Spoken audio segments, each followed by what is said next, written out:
Do-do-do, do-do-do, do-do-do.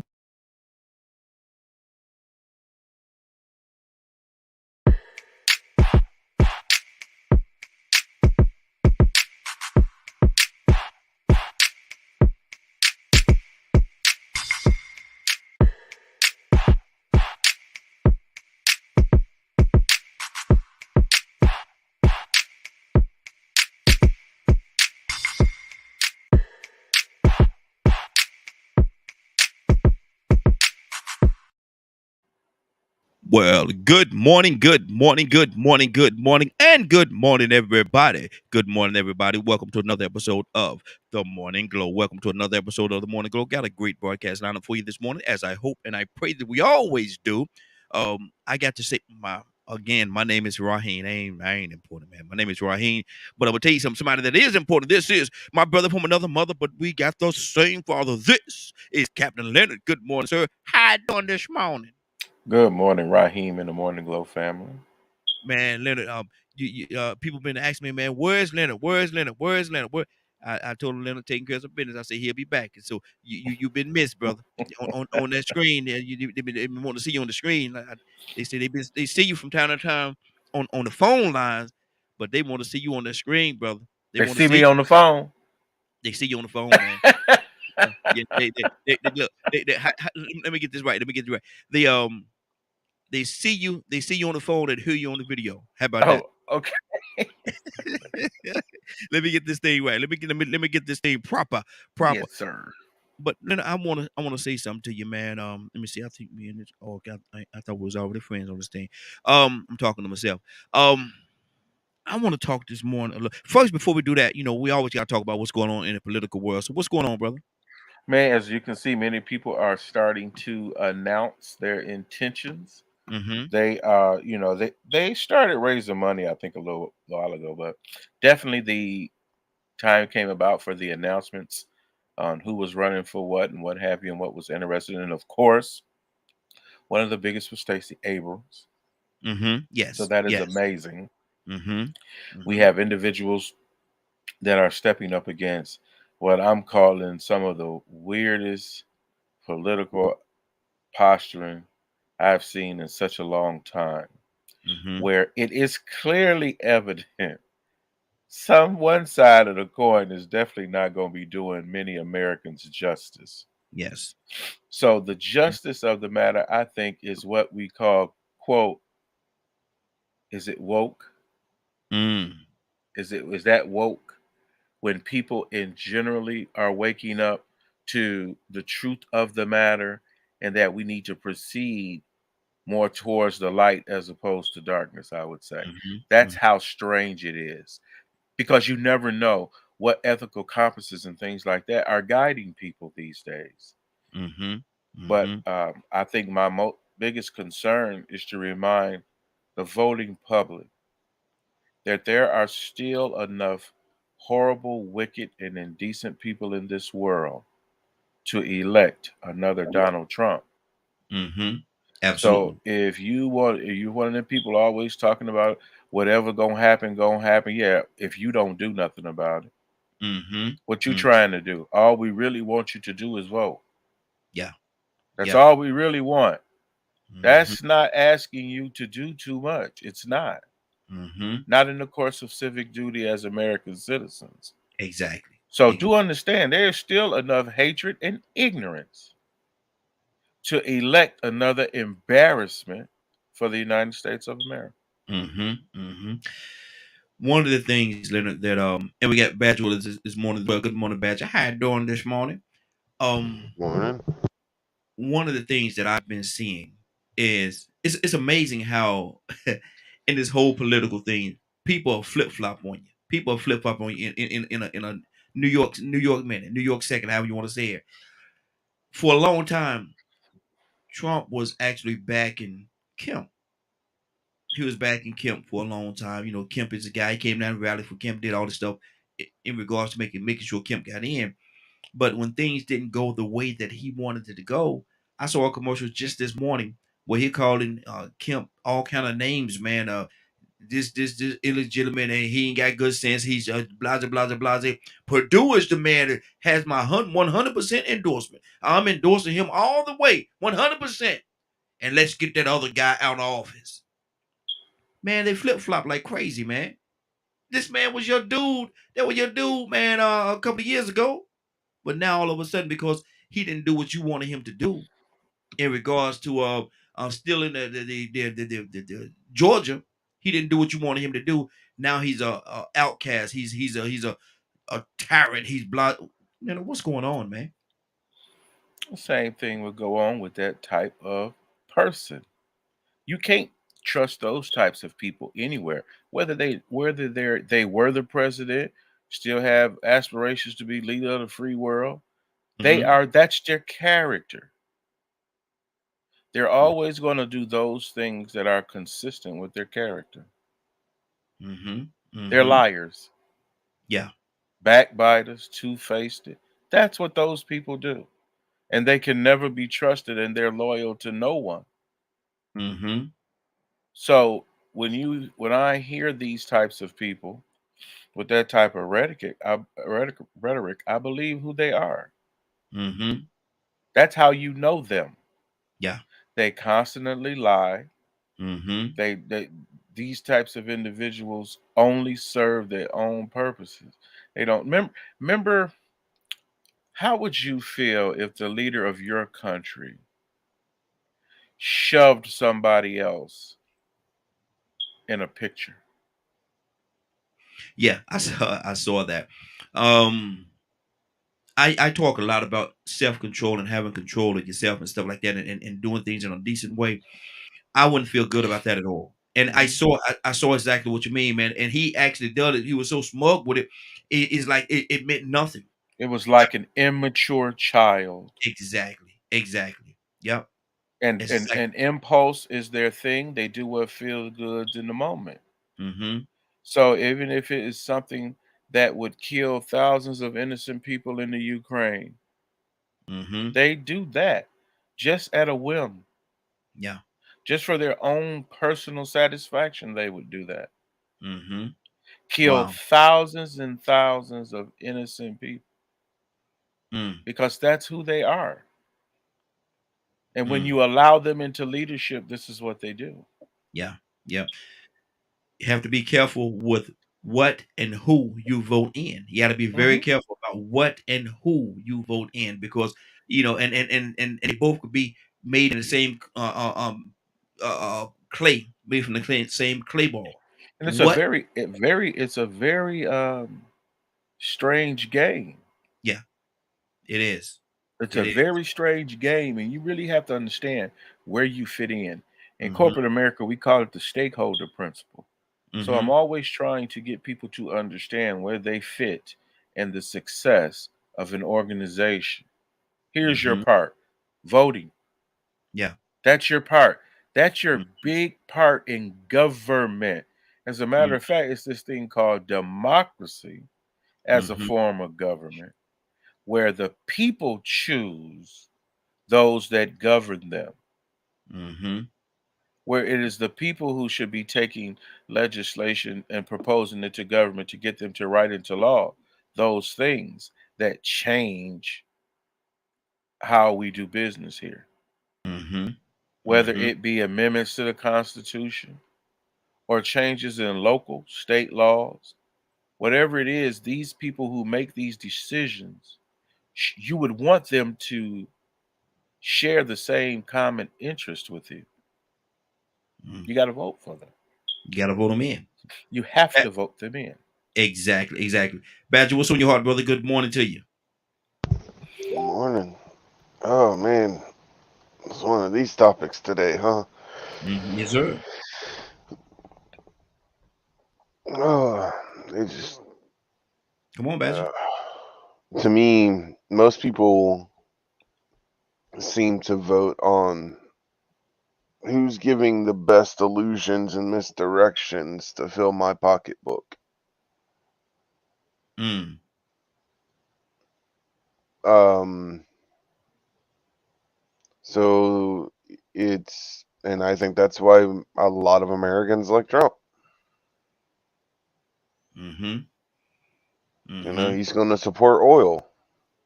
He's going to support whatever it is that gives him money and is going to add money to other people's pockets. So selfish human beings are the ones that, which unfortunately is probably half or a little over half of American society.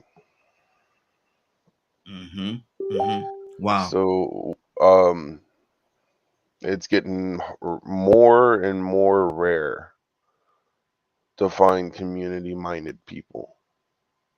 Mm-hmm.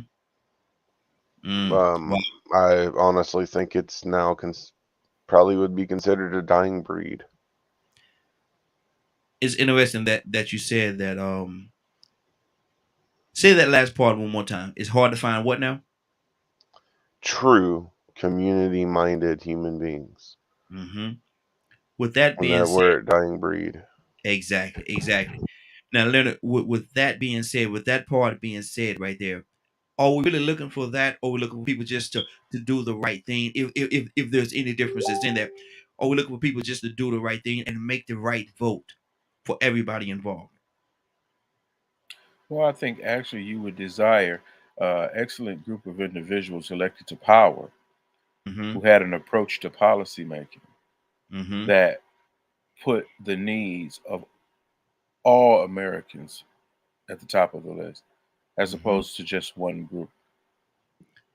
There's a very balanced approach to Wow. ethical public administration, and you need individuals that are committed to that. Mm-hmm.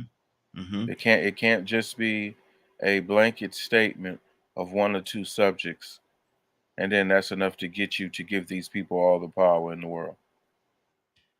See that how much if we could put a percentage number on the amount of people that's really out there looking to do that, Leonard, what percentage would you say there is in the United States? About 50-50. 50-50. Wow. Yes. Think about it. It's in the behavior. Mm-hmm. That's why things don't get done. This Mm-hmm. is why a lot of times things stay the same without a lot of change happening because of that reason. There are just as many a-holes walking around here as people that would like to do the right thing. Mm-hmm. Mm-hmm. Whether you admit it or not, I want to admit it. You saw Yeah. it. You Mm-hmm. saw it. You see it each and every day.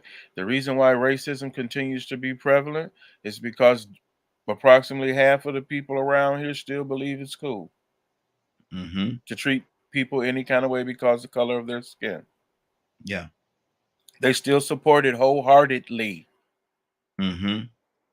So this notion that I'm gonna sit back and not do nothing about it, or I can't do nothing about it, or I give up Mm.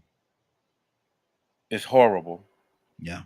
How can you be American and give up on Mm-hmm. such a thing as democracy? Mm. I mean, do you not understand the alternatives? I mean, what's your deal? Mm-hmm. Are you just ignorant? What's that about? Are you throwing a little temper tantrum because things ain't went your way? Mm-hmm. Whatever it may be, it does not fit into what democracy is supposed to be. Mm-hmm.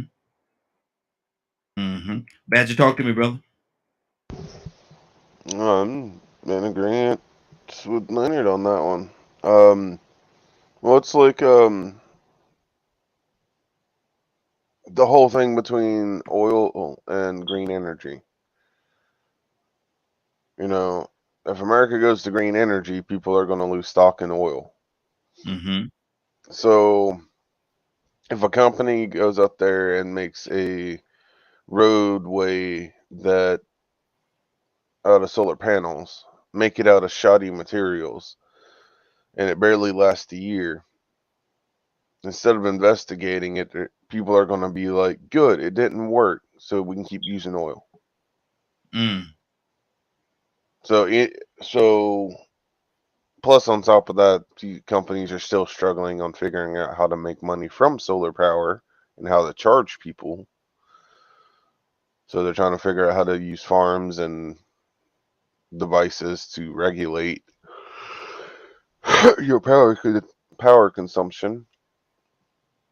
Um, but there's such like there's all kind of markets like that. So like they either make things that would be healthy for most people, or you have to figure out which state you can move to. You know, some states are better than others depending on what you're what your needs are. If it's healthcare, you have to go do research, figure out what state has better healthcare. Texas is not one of them. Stay away from it. Mm-hmm. Um, so it's, I guess it boils down to, are you willing to, put money to the side and have a system that is more focused on the people? Mm, good deal. Good deal. Leonard, if we could try to wrap our mind around a solution to what we're talking about right now, what would be that solution? Well, first of all, it's not a solution that you're looking for. It's a Mm-hmm. resolution. Mm-hmm. Everything is doing what it would normally do. So there is what you have to explain what you're looking for a solution for, and that is most people's problem. Mm-hmm. They have no idea what they want a solution for. So if I hear someone talking about, so what's the answer to this, that, and the other? Well, part of that answer is you doing what you're supposed to do. That would really help the decent people out if you would go vote in those interests that are shared by most people. But Leonard, truth of the matter, let's deal with this thing from this angle as well. Truth of the matter, a lot of people don't do the research on the candidates that's running for office, and so they vote. They just vote. Um, Well, because that's okay too, because you can still, even if you just skim of the information, mm-hmm, you know which side is for the masses of people and the side that is for a select few. It is mm-hmm, not complicated. mm-hmm, You either do or you don't. Choose mm-hmm, which one you want, and it ain't about choosing someone that you lay down with every night and screw and make babies with. mm-hmm, mm-hmm. It's about choosing a decent public official to administer public goods and services ethically and equitably to people. Now you saying to me, and help me understand it, and I could be off on my assessment of what you just said. Once you get into that booth and it's time for you to vote for whoever, and you haven't done no research on these individuals or these candidates, how are you going to know who you're voting for? Or or do most people just stick with a party? I think most people, if you listen to 2 or 3 hours a day of just the media, you should Mm-hmm. know what direction to go in. Mm-hmm. The problem is you're more into the negative bias of Mm-hmm. of governance, which hinders you from doing what is needed. Mm-hmm. So you sit like a lump on a log and you say, "My vote don't count." Mm. That's a Wow. value judgment you just made Mm-hmm. about your vote. Mm-hmm. This is not hard. I could be blind, deaf, and dumb and know that I wouldn't even want to be associated with anything that's a Republican. Mm-hmm. Period. Ask a child, somewhere around 7 or 8. Mm-hmm. They better at it than a lot of you people that have been around here 40 and 50 years. Wow. It's because Wow. they make choices based on a clearer intention. They don't have Mm-hmm. to know everything. They don't have to know 99 out of 100 things that a person said to know who would they would want for a friend. Mm-hmm. If the Mm-hmm. person that you want to, if the person say you guys is running on not helping people, not increasing health care choices, who are against education and expanding education and resources to people in need, don't play games. And because one, to me, you're just I don't know. I'm gonna think of a name for you eventually Mm-hmm. that can be said, but Thank you. it's If you got a problem with doing what is right, it's Mm-hmm. clear you're not one of the decent people. 508-924-3521. 508-924-3521. We're talking about, this is the Morning Glow. We're here every day, Monday through Friday, from 7 o'clock until 10 o'clock a.m. Eastern Standard Time, right here on DKM Media Group and Associates. Again, you could be a part of the conversation. We encourage you to call in. Tell us what you feel. If you're Democratic, if you're Republican, or whatever you are, how do you feel about this whole voting situation? 508-924-3521. Gonna change up just a tad bit. I'm gonna go to the Badger with that switch for a second here, and we're gonna talk about the journey, the journey, and the journey being life. What has the journey taught you, Badger? What is your and everybody have their own journey. What has the journey taught you about and let's say about yourself? Hmm. Some about my personal journey. Yeah. What has your journey? Can't nobody say nothing about your journey but you, because you've been on it from day one until now. You've been on this journey. What has it taught you most about yourself? Hmm. That I'm a rarity. Mm-hmm. Um, and I have too big of a heart to probably be in society. Mm-hmm. Where are you going to Um, hmm. Where are you going to go? Where am I going to go? Yeah, you say you're too big to be in society. So what is the option? Uh, I guess I'm gonna have to wait until I'm in my 80s, 90s, or 100 or something when Great Spirit takes me away. Mm-hmm. I just people life's taught me that it's hard for me to be around people a lot of times. Mm-hmm. Um, I view things through the eyes of what I guess a person would call spirit law, Mm-hmm. and honor, respect, um, true caring for one another, um, and not putting materials before others. Mm-hmm. Mm-hmm. That's And it good. just feels like that kind of thought process has become very rare. Mm-hmm. Okay. Good deal. Good deal. Leonard, the journey, your journey. And like I said to Badger, nobody knows your journey like you. You're the one that walked every step of it. What has your journey, life, taught you most about yourself? It's all about the desire. Mm-hmm. The desire is the fuel. The Mm-hmm. desire to do something is what keeps you doing it.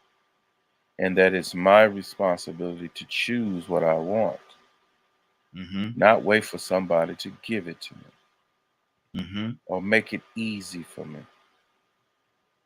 So, life is meant to be enjoyed, regardless of the bad times. Get through them. I think you Mm-hmm. got a little saying there, I'm going through hell. Yes, sir. Then keep going. Keep going. Yes, sir. Just keep going. That's Mm-hmm. the thing. Keep going. It's your responsibility. No one else's. Mm-hmm. I've never had the luxury in my life to blame anything I've done or any choice I've made on someone else. Mm-hmm. I Mm-hmm. just wouldn't do it. I'm so glad that uh, I was born to Christian parents Mm-hmm. because I think the outcome would have been different had I not been.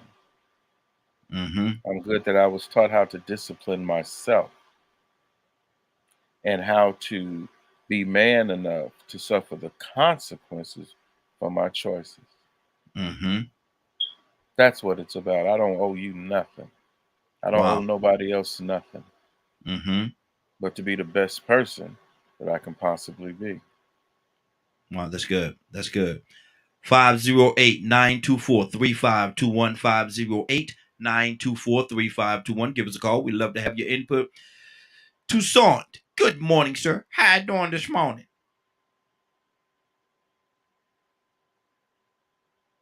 Toussaint, wake up and go to sleep. Wake up and go to sleep. Toussaint, you there? Toussaint. Yeah, I'm here. I'm here. Toussaint got his own. Yeah. Toussaint got his own thing going on over there. Little his own thing. Toussaint, we're talking this. All the time. Yes, sir. We're talking this morning, brother, about the journey, life. And I'm asking the question, Toussaint, what has your journey? Because you're the only one that knows your full journey. You took every step of this journey. What has your journey taught you most about yourself? Take your time, young man. Don't rush to get old. Mm-hmm. Yeah. Because here we are now. We're we're at the point I ain't even I know I am. At least in the family. Now we're the elders. Mm-hmm. There's a few left, and now we're here, um, looking on the other side of. Let me say it like people that receive and get advice and instructions. Mm-hmm. We look back at the generation that's coming up and the one that's going out, Mm-hmm. and here I stand in the middle. Mm. And it what say the question again? Let me because I want to make sure I'm on track because This we hear what has this journey it. what has the journey of life taught you most about yourself? Yeah, yeah. Slow down. Just take your time. Mm-hmm. As far as me, why I say that is because sometimes we try to move too fast. Because you try to get ahead of the plan Mm-hmm. for your life Okay. because you really don't know the plan for your life. Mm-hmm. No, you make plans, but you don't know. Matter of Mm-hmm. fact, um, are you sure, absolutely positive that this is not your last day? Mm. Wow. Wow. Wow. I mean, are you? I mean, do you know? No, no one does. No. So I think that we make useless plans, Mm-hmm. and then we're not in control of it. Mm-hmm. So I think that if we just, I think that um, it's taught me to don't be too quick to to not only um, plan and there's nothing wrong with planning and make decisions. Nothing wrong with making decisions, but you need to seek some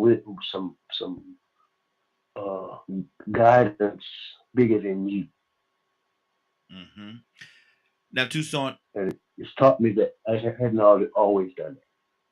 Go ahead. now in the place that you were talking about just now, in this crossroad, if you will, between being the younger one and being the elder now, what do you have? What have life given you that you can give back to the group that's behind you to help them on their journey? You're gonna need the very thing that you think you don't. Mm, You're gonna need you go this, and I'm gonna say this like this because there are some people that think that godliness is foolish, mm-hmm, that righteousness is a myth. mm, They think that this God, Jesus, Buddha, I would go as far as to say all of the spirituality of mankind, whatever the choices they make to go in whatever direction they go to seek some higher power. mm-hmm, Uh, if that's what it takes, you need that. mm-hmm, I say that because take for me instance, I may say Christianity. mm-hmm, Uh, Badger may say uh, uh, how another thing. Mm-hmm. Leonard may say another way, and it might be wrong. But see, Leonard don't exclude, and I'm not trying to tell you what Leonard does, but he'll heed the advice of more than one avenue because he don't put God in the box. Neither do I. Mm-hmm. Mm-hmm. But that God, that being, that power, you don't need that, Mm-hmm. and you need to get it while you can, Yeah. because otherwise you're gonna make some foolish decisions, and it might look good. You may do good for a while, but see, you can't keep none of it. So you need something better. Mm-hmm. You need Mm-hmm. to search it out, and you need to do it right now. That's what I would do. Absolutely. Absolutely.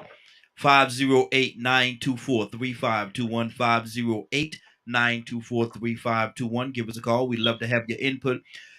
Leonard, he said something that I really like there, man. But I want to get your perspective and your view on it. What has life taught you, being at the stage of life that you're in, this journey, being in the stage of the journey that you're in right now? You've learned different things, you've made mistakes, you've done things right, you all kind of different things has happened on this journey. What do you have that you could give back to the journey, to the group that's behind you, that's coming up behind you, to help them on their journey? Just advice Mm-hmm. as it relates to discipline. Discipline Mm-hmm. is everything Mm-hmm. to me. Being able to keep your mouth shut when necessary, being able to focus on issues that need resolution, Mm-hmm. those types of things are important to me. I am just not into out of control outbursts and emotions and just a whole bunch of BS. Just Mm-hmm. whining, whining, whining. It's just, I just can't. I think Mm-hmm. that is what really irks me the most about some people. Is it draining? Well, if you sit around long enough for it, Mm-hmm. it can be. Above and beyond listening to a person's complaint, let's find out what it is we can to resolve the complaint. Mm-hmm. Because if your complaint is you, it should be your business, and you should be doing something about it. Mm-hmm. Like you say, you're not voting for a mother or a father or a friend for that matter. You're voting for people to run the country. And the way that they run the country will eventually make it easier for you to run your life without one of the hallmarks of democracy here in America is you have the freedom to do just about whatever it is you want to do Mm-hmm. that does not infringe upon other people's rights generally. And whatever things going on in your personal life, do understand that there's a difference. Mm-hmm. Your life is your life, it's not everybody else's. Mm-hmm. So why should the world be so worried about the one thing that you're interested in? Mm. Think about it. Mm-hmm. Go find other like-minded people that have that issue, and y'all should coalesce. And if this issue is really on that level, it will rise to that level. Mm-hmm. But your personal issues are personal to you. They may have nothing to do with anyone else. Mm-hmm. So you can't just stay in your little world all the time. It's Mm-hmm. balance. I'm pretty sure you have more than one issue. Yeah, So absolutely. you balance them. Mm-hmm. You're concerned for them. Chip away here, chip away there, add here, add there. And that's how you live. Change those things. Maybe you've made a mistake. Then just change that. You know, Mm-hmm. work on Mm-hmm. changing your mistakes, but don't throw yours in the closet and then jump out in the world and get to telling the world what they ought to do and you ain't got your act together. Yeah, come on. Good deal. Good deal. Badger, let me ask, what have you learned most from your victories or your mistakes or your losses? Mistakes and losses. Mm-hmm. Learn more from them because they hurt the most. Mm-hmm. Um, I mean, yeah, I learned from good things too. Yet like being called an idiot savant or just Mm-hmm. being called a retard, Mm-hmm. being bullied and all that kind of stuff. I could have took it and went, "Hey, I want to be that way. I can get people to listen to me." I chose the path of, well, if they're bullying me, then they're not bullying other people. I'll just be strong enough to take it. Mm-hmm. Mm-hmm. Wow. So, um, it's me looking at the people that do bad things and deciding, or negative things, and going, "Oh, that hurts the people. I'm gonna learn how not to be that way because I don't want other people to go through the things I have." Mm-hmm. Which nowadays, one of the biggest things that taught me is there ain't a lot of people that think that way, or at least that's the illusion I see. Mm-hmm. Mm-hmm. Exactly. Charles, good morning. How you doing this morning? Charles. I don't believe Charles can hear me this morning. Charles, can you hear me? Tucson, talk to me, brother. What have you learned more from your victories or your losses? My losses. Mm. I'm glad. I'm thank God for. I'm sorry to blurt out God, but that's what I believe. Yeah, yeah, yeah. To I some thank men God that too, may brother. say, "Oh, here we go." Mm-hmm. I'm gonna keep going there Mm-hmm. because that's what it's all about. I thank Him for my losses Mm-hmm. Mm. because on the other side of losses and failures is gain. Boy, I tell you, if I could tell you the story, Mm. if I can just have a sit down with somebody that may be going or may be taking the same path that I have already taken. I'll tell them don't cry here, Mm-hmm. don't complain here, don't get frustrated here, and don't quit here. Keep Mm. going Yeah. because it's working out for your good. You don't see it.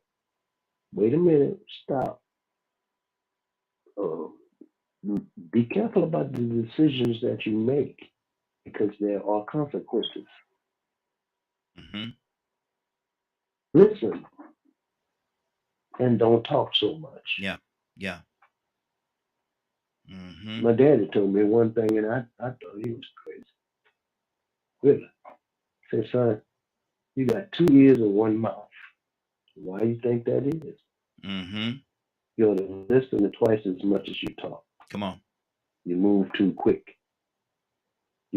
At some points in life, you move too quick. At some points in life, you're lacking. You're slacking. Mm-hmm. You need to balance that out." Come on.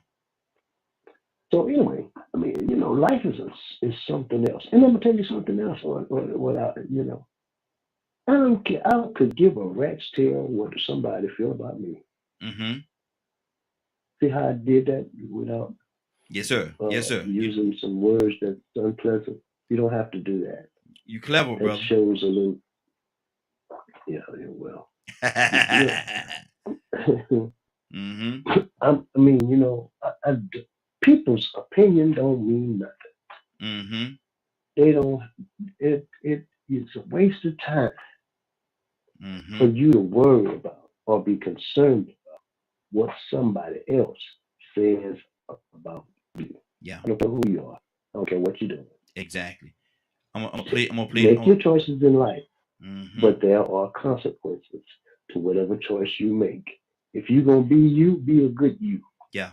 Be the and best you move you on. can. Be the Keep it moving. Yeah. Exactly. Hold on. I'm gonna play a little something. Then I'm gonna keep it moving.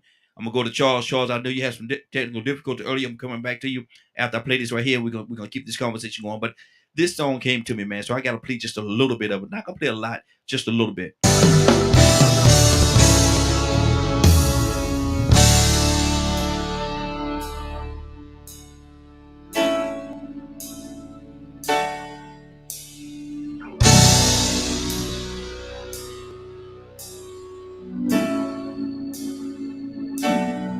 Okay, I want to get to the good part. But see, I don't want to get to the good part for me. I want to get to the good part. Hold on for a minute. I'm going to find out what the good part is. I'll come back to it because I don't want to play too much of the song. Let me see. There you go. Charles, unmute yourself, brother.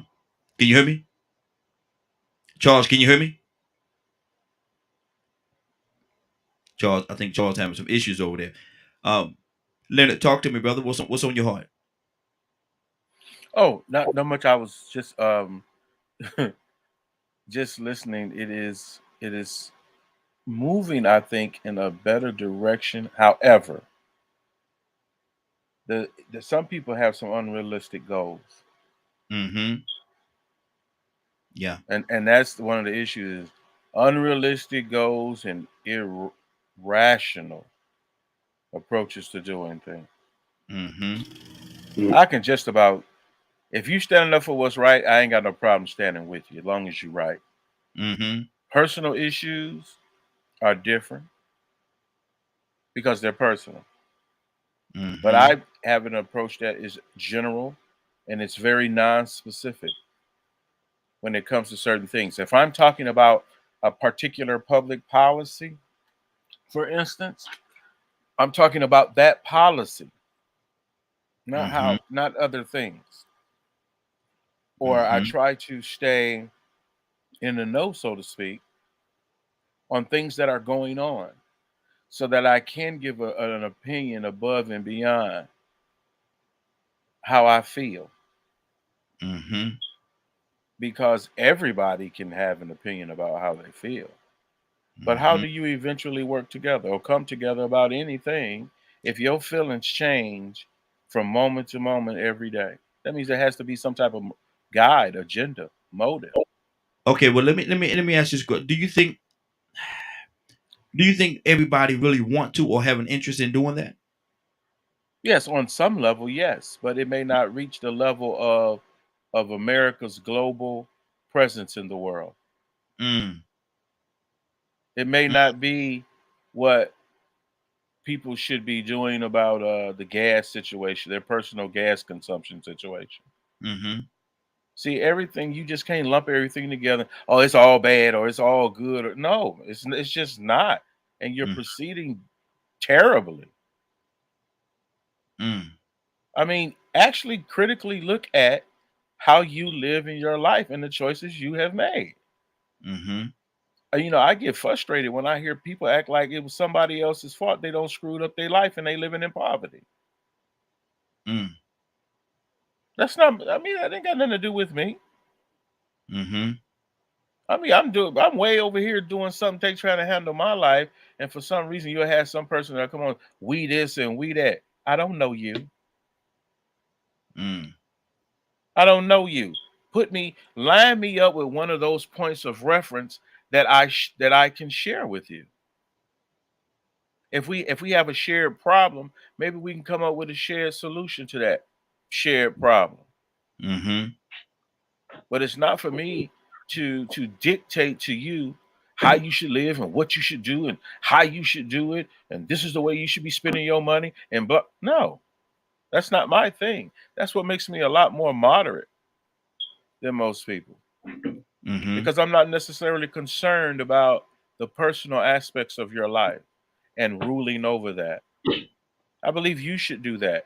And if you are mentally incapable of doing that, we should be able to have some assistance for that. Mm-hmm. Mm-hmm. But I believe to each his own, truly. And that we share this thing that we call freedom and that we right the wrongs that have been going on. Mm-hmm. That's good. That's good. Charles, are you available, Charles? I don't know whether you got your sound right. Charles, can you hear me? It's working. Okay. Charles, we're talking about this morning. And good morning to you. How you doing this morning? What's up, brother? Hey, doing good, doing good. We're talking about the journey being life. and nobody knows your journey like you because you've taken every step of it. So Right. what has the journey taught you most about yourself, Charles? What has your journey taught you most about yourself? So about myself, that Yeah. I'm resilient, man. I'm resilient. I can get through tough times, man, and no matter what, I'm usually I win. But I'm very resilient on the things that I need to get done in life, and I'm very blessed. Even without my resilience, I'm blessed. But what it taught about myself, those things like that, I like to help people. I like people. I don't like excuses. Everything that happens to me in my life, uh, just like Leonard was just saying, it's my fault. It ain't never been like an outside source that controls my destiny other than God. You know what I mean? Not an outside source of man. That's what I'm saying. Uh, it's always been me, my fault, my. I'm in control of this thing. Uh, if it's me being what is it, ignorant to believe that, then I'm just ignorant to believe it. But it works. It works for me. It's been working for me, and the people who around me, it helps them also. So Hmm. those are the things that I've learned, man. What have you learned most from your victories or your losses? What I've learned the most from, Yes. you always lose more. I mean, I always learn more from your losses. I believe. Hmm. I mean, shoot, I learned a lot from those victories. It's like you just repeat it. But losses, you learn from it to get more victories. Hmm. But I've Hmm. learned a lot from my losses, man. I've lost a lot. Hmm. Wow. Wow. Badger, what's on your heart, brother? Talk to me. Sitting here listening and just thinking, because I have these kind of conversations sometimes with people, and it's wild when bringing up certain topics, how people's viewpoints and things like that. Um, that's why I mentioned earlier. I just feel like I'm a rarity sometimes. Um, probably I'm pretty far from being a selfish person that in any means. Um, I just feel like when it comes to society as a whole, there's more. It seems like people have forgotten the spirit within each other, and focus on the other two, the, the physical and the mental, and also self. Being responsible for their actions, regardless of the past or the present. Hmm. And what I mean by that is history is messed up. There's always been some group of people that have been killed, butchered, genocided to some degree for the personal gain of someone else. Hmm. And then the people that had it done to would hold on to this anger, and then it would happen to the next group of people, and then the next group of people. And then we have the most recent, that it's been done. And it just, to me, feels like a vicious cycle, just earth rotating. Mm. So I'm like, all right, well, this people and this people and this people, it's come back to this people. What are we going to stop before the next group happens again, or are we just going to sit back and just watch it happen again? And that goes back to the question I asked about what do you have on your journey that you could pass on to the people behind you that's going to help them in their journey so they don't make some of the same or fall into some Uh, of the same pitfalls that you are. Unfortunately, for me, knowledge Mm-hmm. that nobody cares about. Mm. Mm. Wow, that's good. That's good. Because they're too wrapped up in their own brain. Mhm. Tucson, what's on your heart, brother? Talk to me. Um, can I say something?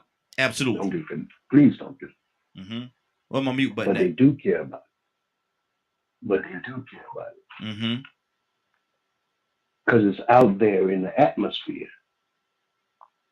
And if you said it, best believe somebody listening. Mm-hmm. People listen to things that whether it's negative or positive, they might not respond in the way that you want them to, but they respond. Mm-hmm. Somebody, I heard a message one time, and the person, I don't even know where they came from, but their subject was, it had to happen. Mm-hmm. And you look at everything that goes on in life to make life what it is for you, just you. Don't worry about Mm-hmm. nobody else. It had to happen. I don't care if it's wars. I don't care if it's a loss. I don't care if it's a game. I don't care if it made you cry. I don't care if it made you tell your stomach hurt. Mm-hmm. It had to happen Yeah. Yeah. to make Mm-hmm. you you, not make you somebody else. Mm-hmm. Not for your mindset to fit somebody else's life. That's not what life is all about. It's you. Mm-hmm. We're individual. That's one thing about it. The whole deal is you're an individual. I'm gonna say something. I'm gonna try to say it as quick as I possibly can, so that hopefully you get the point. If Lot had a wife, they got the same instructions. One did one thing, the other did the other. But when it happened, the separation occurred where the one that survived it kept moving. Didn't Mm-hmm. look back, didn't do it. He continued to stay the course, follow the instructions. Don't worry about nobody else. I know you think you connected with them, but if you drop off the bandwagon, that ain't got nothing to do with me. Mm-hmm. Now I can go on and on and on, but my time is up. Yeah. Wow. Wow. That's good. That's good. Got another caller. Caller, what's your name? Where you calling from? Caller? Caller, are you there? Can Mary? you hear me now? I can hear you now. Yes, I can. Good morning. How you doing this morning?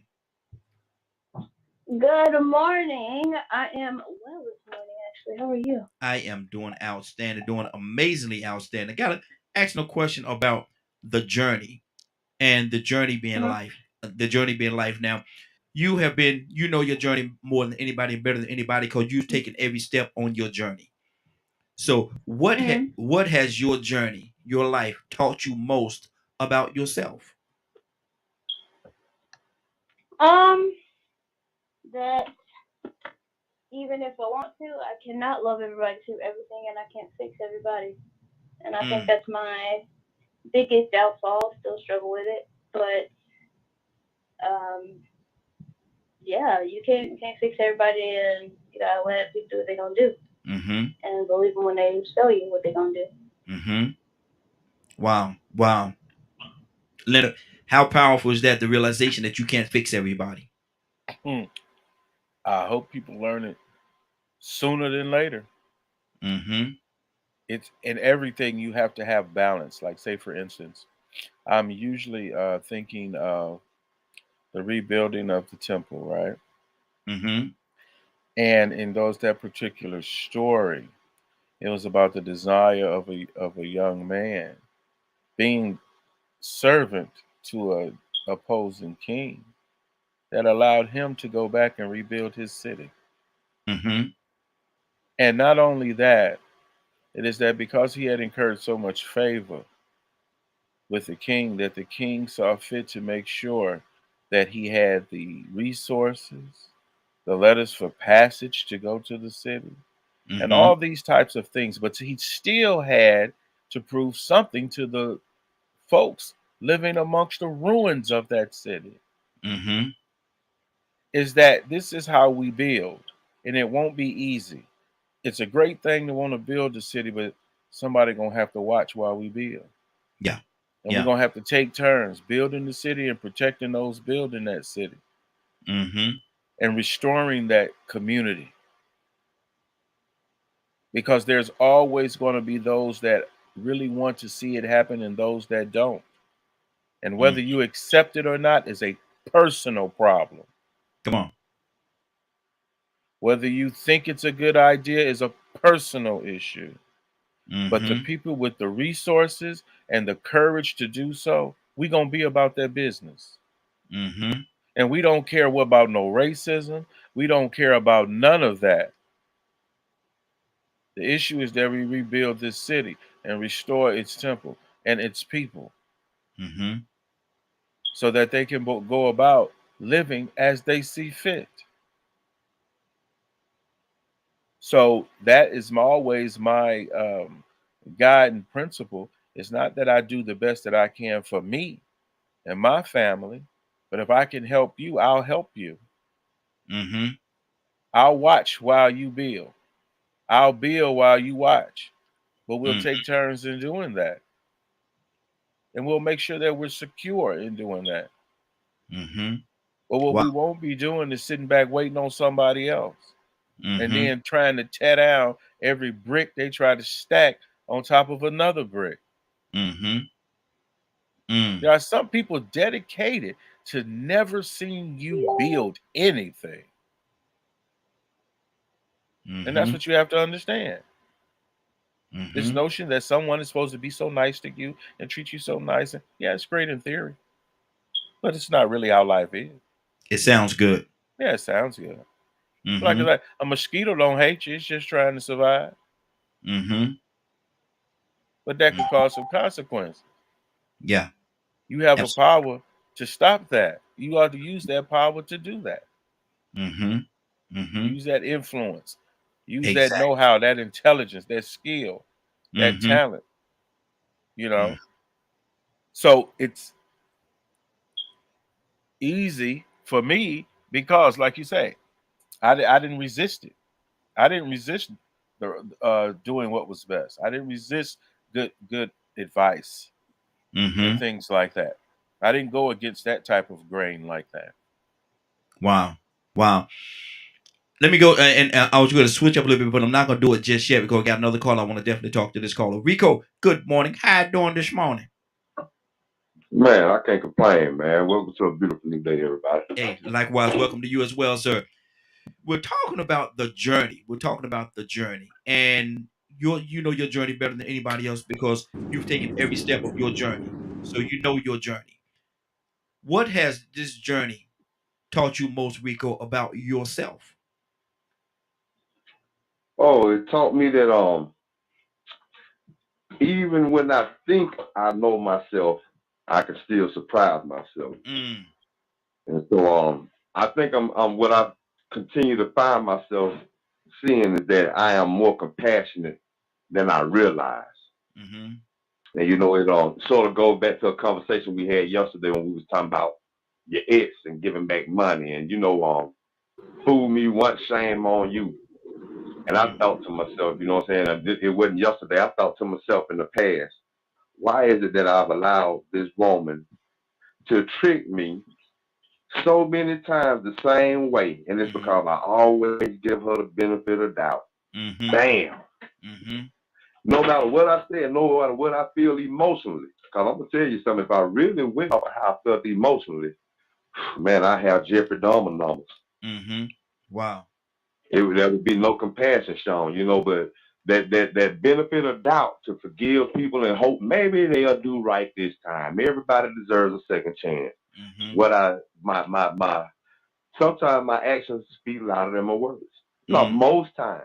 mm-hmm, So, not only me, but most people are emotional like that and they'll speak from how they feel, but then when it comes down to it, they'll do something totally different, whether it's something bad or good. yeah.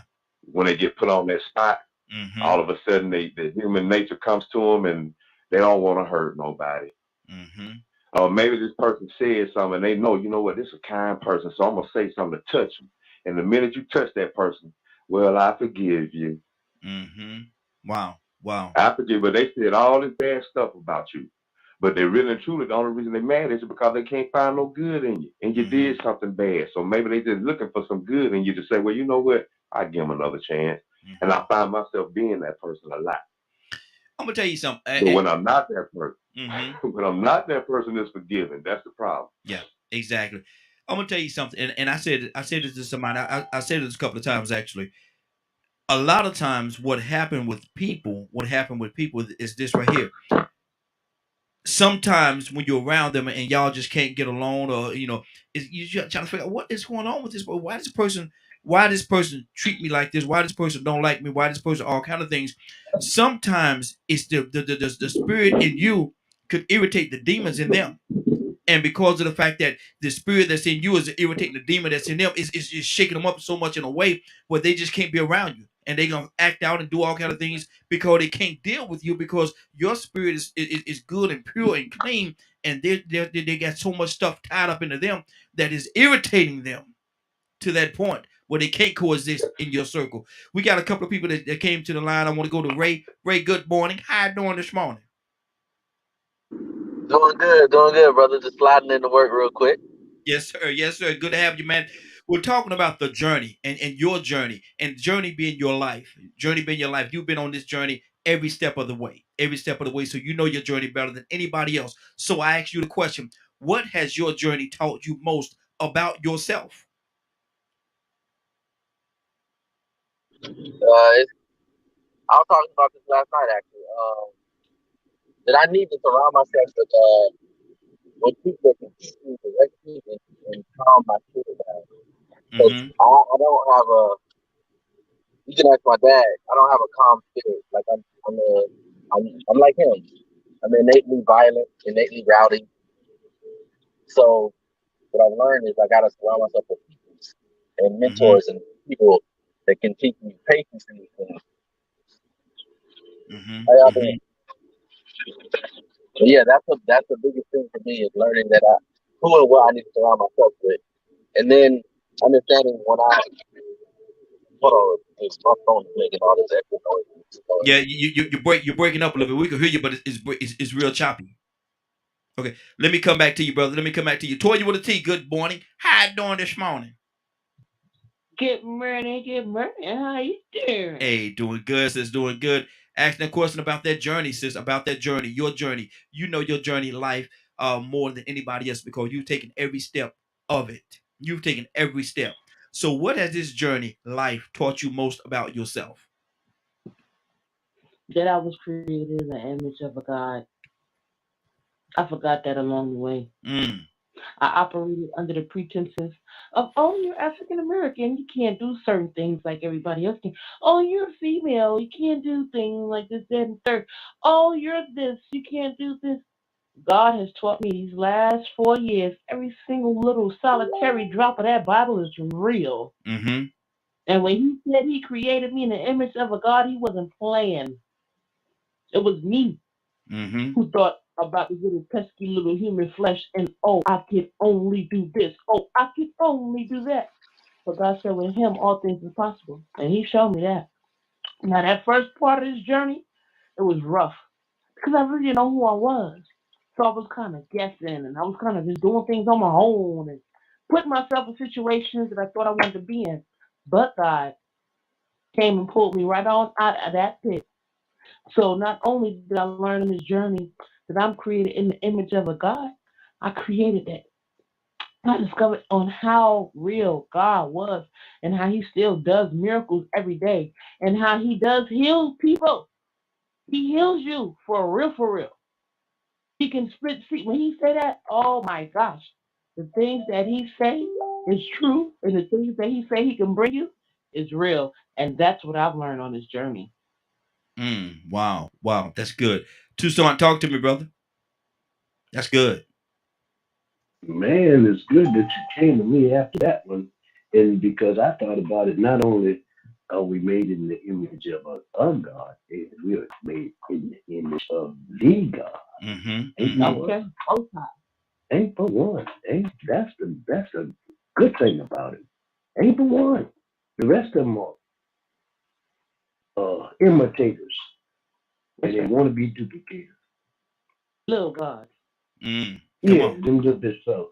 Ain't nobody studying them. They ain't got no power. They got hands that can't move. They got feet can't walk. And they Eyes can't see. Ears can't hear. Can't do nothing. You got to carry them around and admire them, while and they they still dead. can't help you. Mm, Yeah, some wood, some iron, some tin, some metal. And we looking at them talking like, oh well, I'm praying today. Really? Oh, mm. okay. Let's see how that works out for you. Wow. I'm just saying. But when you realize that you are made in the image of the God, now you got another thing coming. You got Mm-hmm. something else that can happen. You can speak those Well, things as though they were. Mm-hmm. You realize that you can do anything, all things.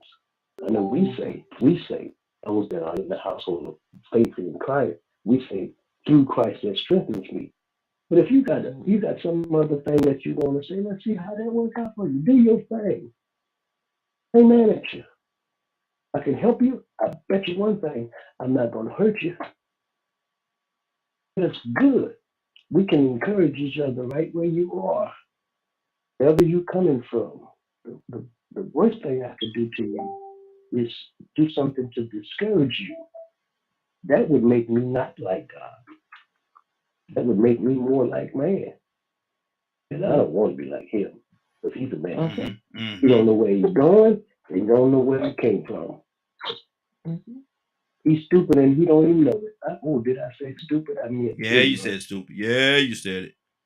Mm-hmm. Wow. Special. we got quite a few Better people. say special, Donald. Mm-hmm. Exactly. Mm.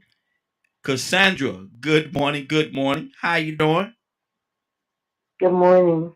Cassandra, we're talking about the journey. We're talking about the journey and the journey being your life. And what we're doing, we're talking about because you've taken every step of this journey. Nobody knows it like you.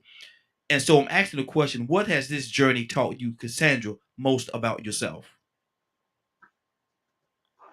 That I don't know myself as Mm, well as I think sometimes.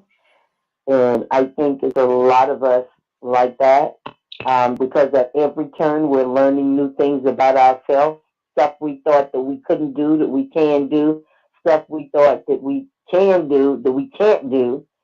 We make choices sometimes that are not, in line with what God would have for us.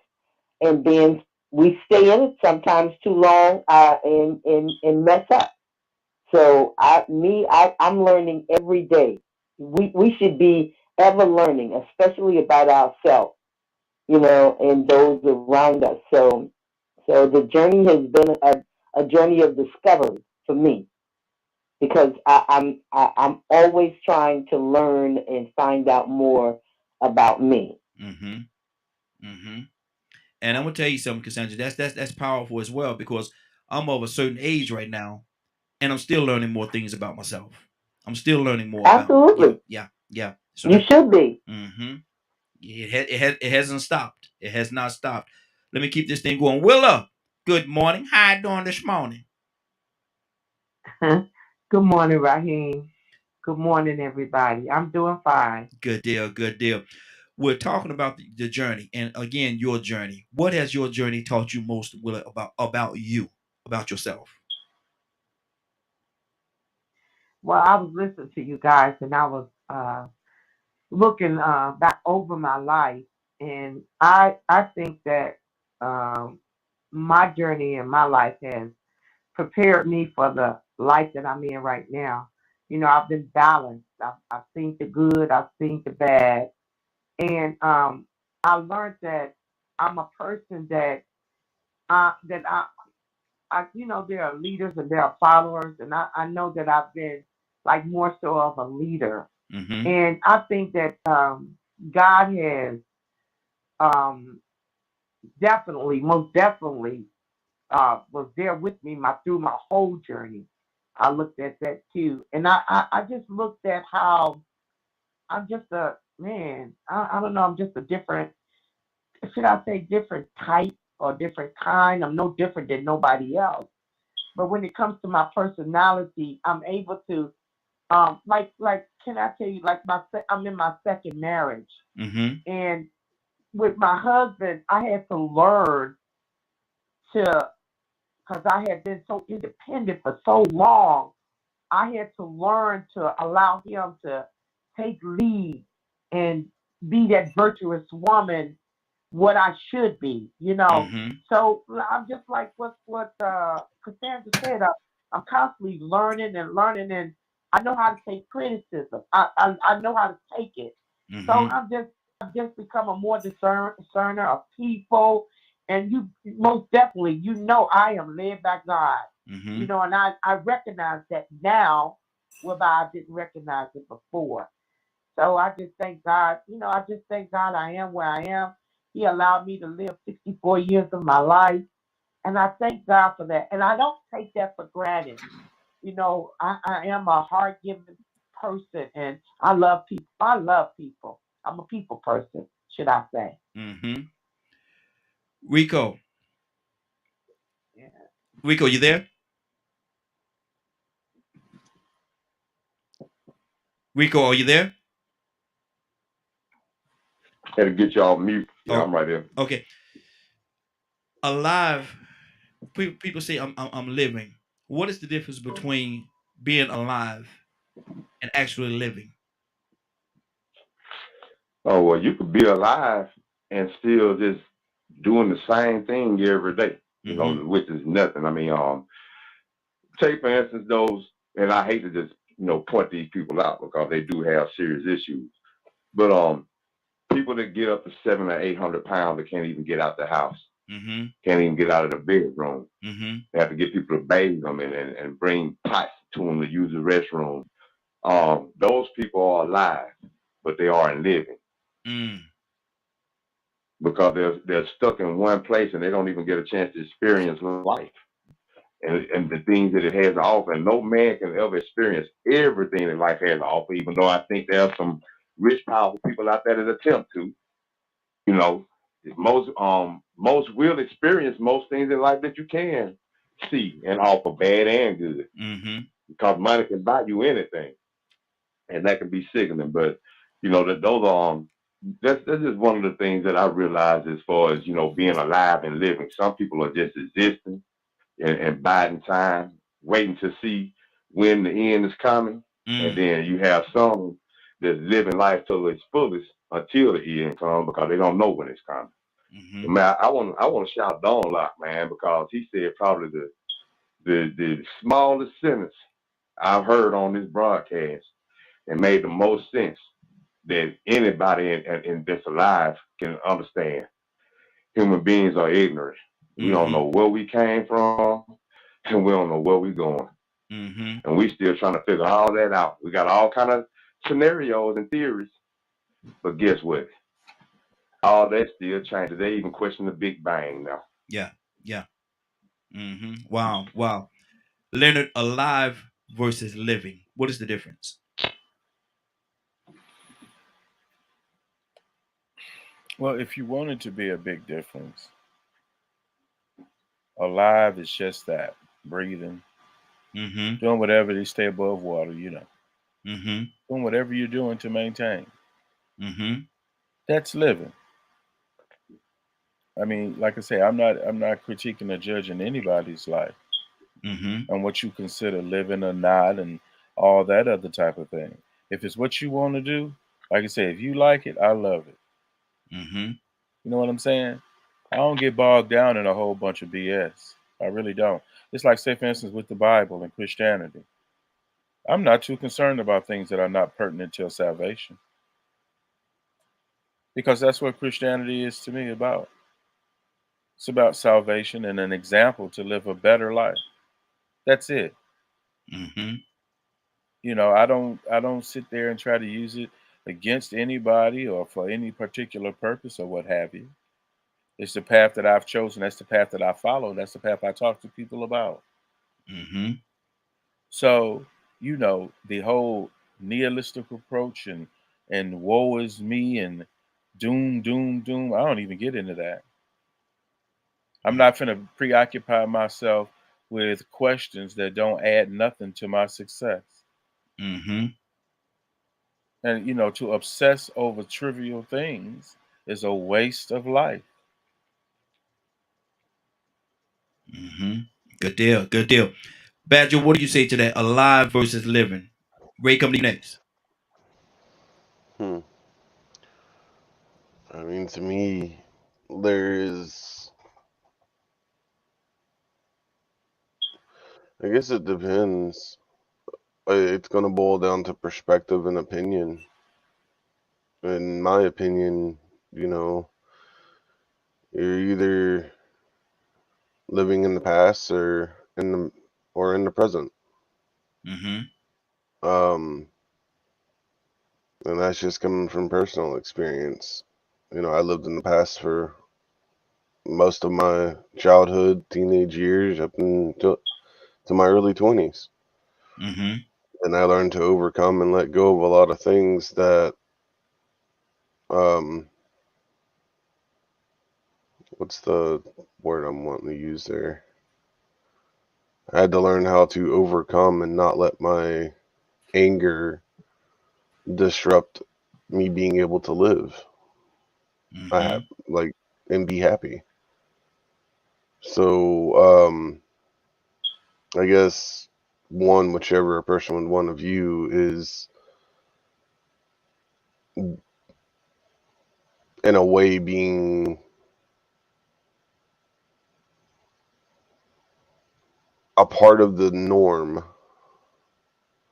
versus living your best life. Mm-hmm. Wow. Wow. Ray, what do you say to that? Ray, alive versus living. What is the difference? Uh, it's a complicated question for me. I think the biggest thing is for my faith. My faith tells me alive versus living is living in sin is just being alive. Not even that. The Bible tells us that sin is dead.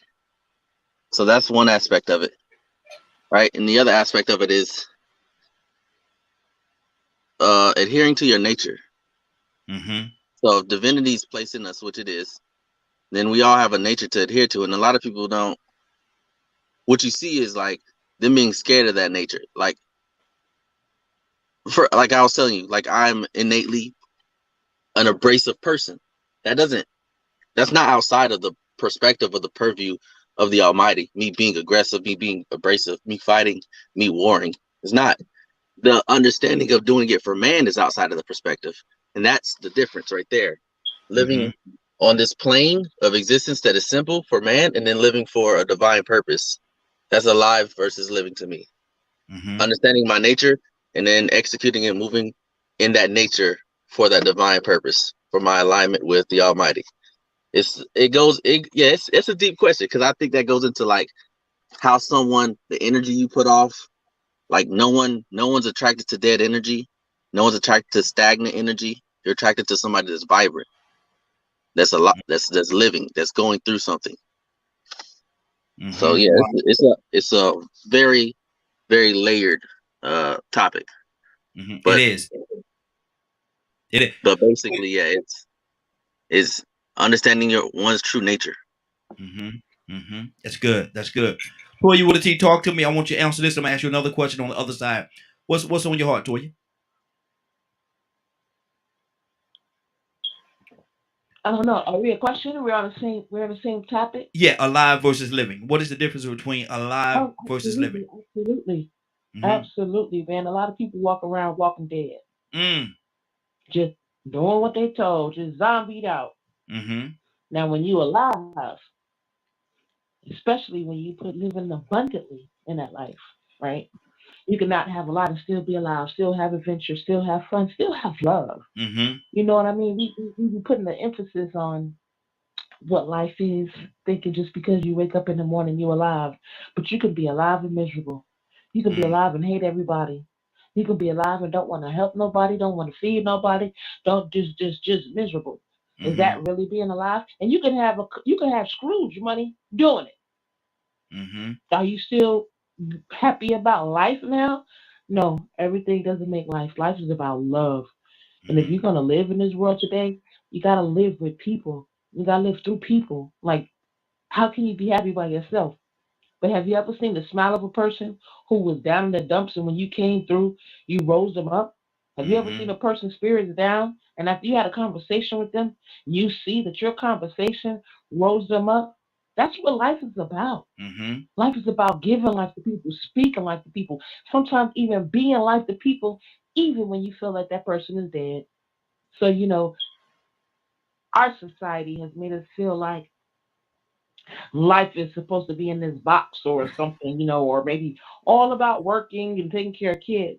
But a true abundant life, when you believe in God, Mm-hmm. that means you can do all things in His name and live it abundantly, no matter what you do, because everything is possible with Him. Absolutely, absolutely. 508-924-3521. 508-924-3521. Give us a call. We'd love to have your input. We'd love to have your input on what we're talking about. Now, Tori, I said I was gonna ask you a different question. We talked about alive versus living. Why is it that let's talk about the truth versus a lie? Because Mm, a lot of time people are more eager, if you will, to believe mm, that lie than to deal with the absolute truth. Why is that? mm, mm, mm, mm. Mm. We are great pretenders, Raheem. You know, again, the society got right, front, back, and back right.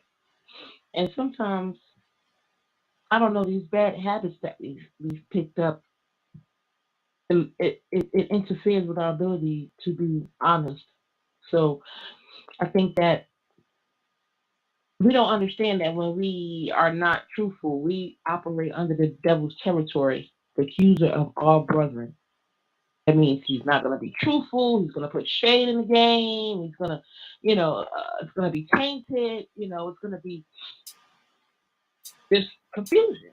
Mm-hmm. And I think as humans, we have to try to, um, no matter how hard we may think it hurts, we have to be honest, right? Like some of us think that you're lying to protect some people. Example, boyfriend and girlfriend. The boyfriend cheats. Know that he gonna get left, so he's not gonna tell. And then, oh, I didn't want to hurt you. No, you didn't want to lose what you had. Mm-hmm. You don't want to risk the consequences of not having your way. So some people have the um feel the need to lie. But then, we got other lies, right? Like so Mm-hmm. example, let's say fresh out of slavery, right? You Yes. didn't want to tell your kids that they were slaves because you just Mm-hmm. wanted them to focus on this, that, and the third, and you didn't tell them the truth about who they are. Maybe that the slave master was their daddy and their real daddy, wasn't their daddy, right? So Mm-hmm. sometimes it's like, oh, I didn't want to do this, or I didn't want to stunt you, or I didn't want to hold you back, so I didn't tell you the truth. No, the truth shall set you free. Mm-hmm. So, like us humans have the tendency of wanting to make our own truth or our own lies the truth and wanting to make our own truth because of what we want. We cannot dare deal without getting our way for some strange reason. You know what I mean? Like we just can't take a no. Do you want to go out with me? You want to marry me? Nope. You're gonna Mm-hmm. go in the corner and die somewhere because the girl didn't want to marry you. No, get up, go on, and keep it moving. You know what I mean? Last comment. Young lady the other day. Oh, it's not fair that I got to do this and the third when he should do that. I got to do me like this. Mm-hmm. Girl, let me tell you the truth. You put yourself in that situation. God told us a long time ago, don't be having no babies before we get married, right? Okay. Mm-hmm. You chose that raggedy man. You need to be asking what's wrong with you. Don't ask God. Mm-hmm. You need to be taking care of your own self. That's the truth. The truth is nobody is here to take care of you.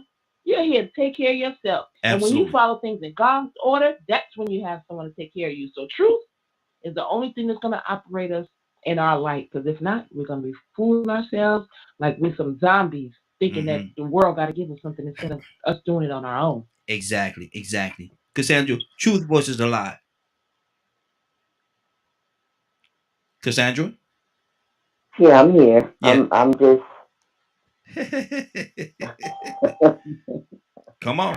yeah. No, no. You know, I don't know. People live their own truths Mm-hmm. sometimes, Mm-hmm. and a lot of what Toya said, was right on the mark. We tend to find what makes us comfortable in our skin, and then that is our truth. We feel like that is our truth. It could be the biggest lie on the planet, but we're gonna live in it. I, I, I don't. Come on. I've lived in a lie. I've lived in a lie. Mm-hmm. I've lived in a lie before, Mm-hmm. and I had to, allow God and teach myself to come into the truth. You Mm-hmm. understand? Yes. Because Yes. we can live a lie most of your life. It's people that live a lie most of their life Mm-hmm. and never come to the truth of who they really are. I never wanted to live like that. Mm-hmm. That's why I'm always open to God showing me who I am. And even people, hey, you don't need to do that. Yeah. That's not cool. And if you want to really know the truth, if you say you have friends are the people that will bring those things to your attention and you try to correct them. That's Mm-hmm. when you want to live in truth. Absolutely. That's when you want to live in truth. Mm-hmm. Good deal. Good deal. That's all I have to say. And we're going to continue here. We're going to continue with this conversation, but we do have our guest is actually on board with us, so we'll bring our guest in, let him introduce himself, and he's going to tell you some. He gave some very great information for you. Y'all definitely open to ask the questions that you may want to ask of him as well.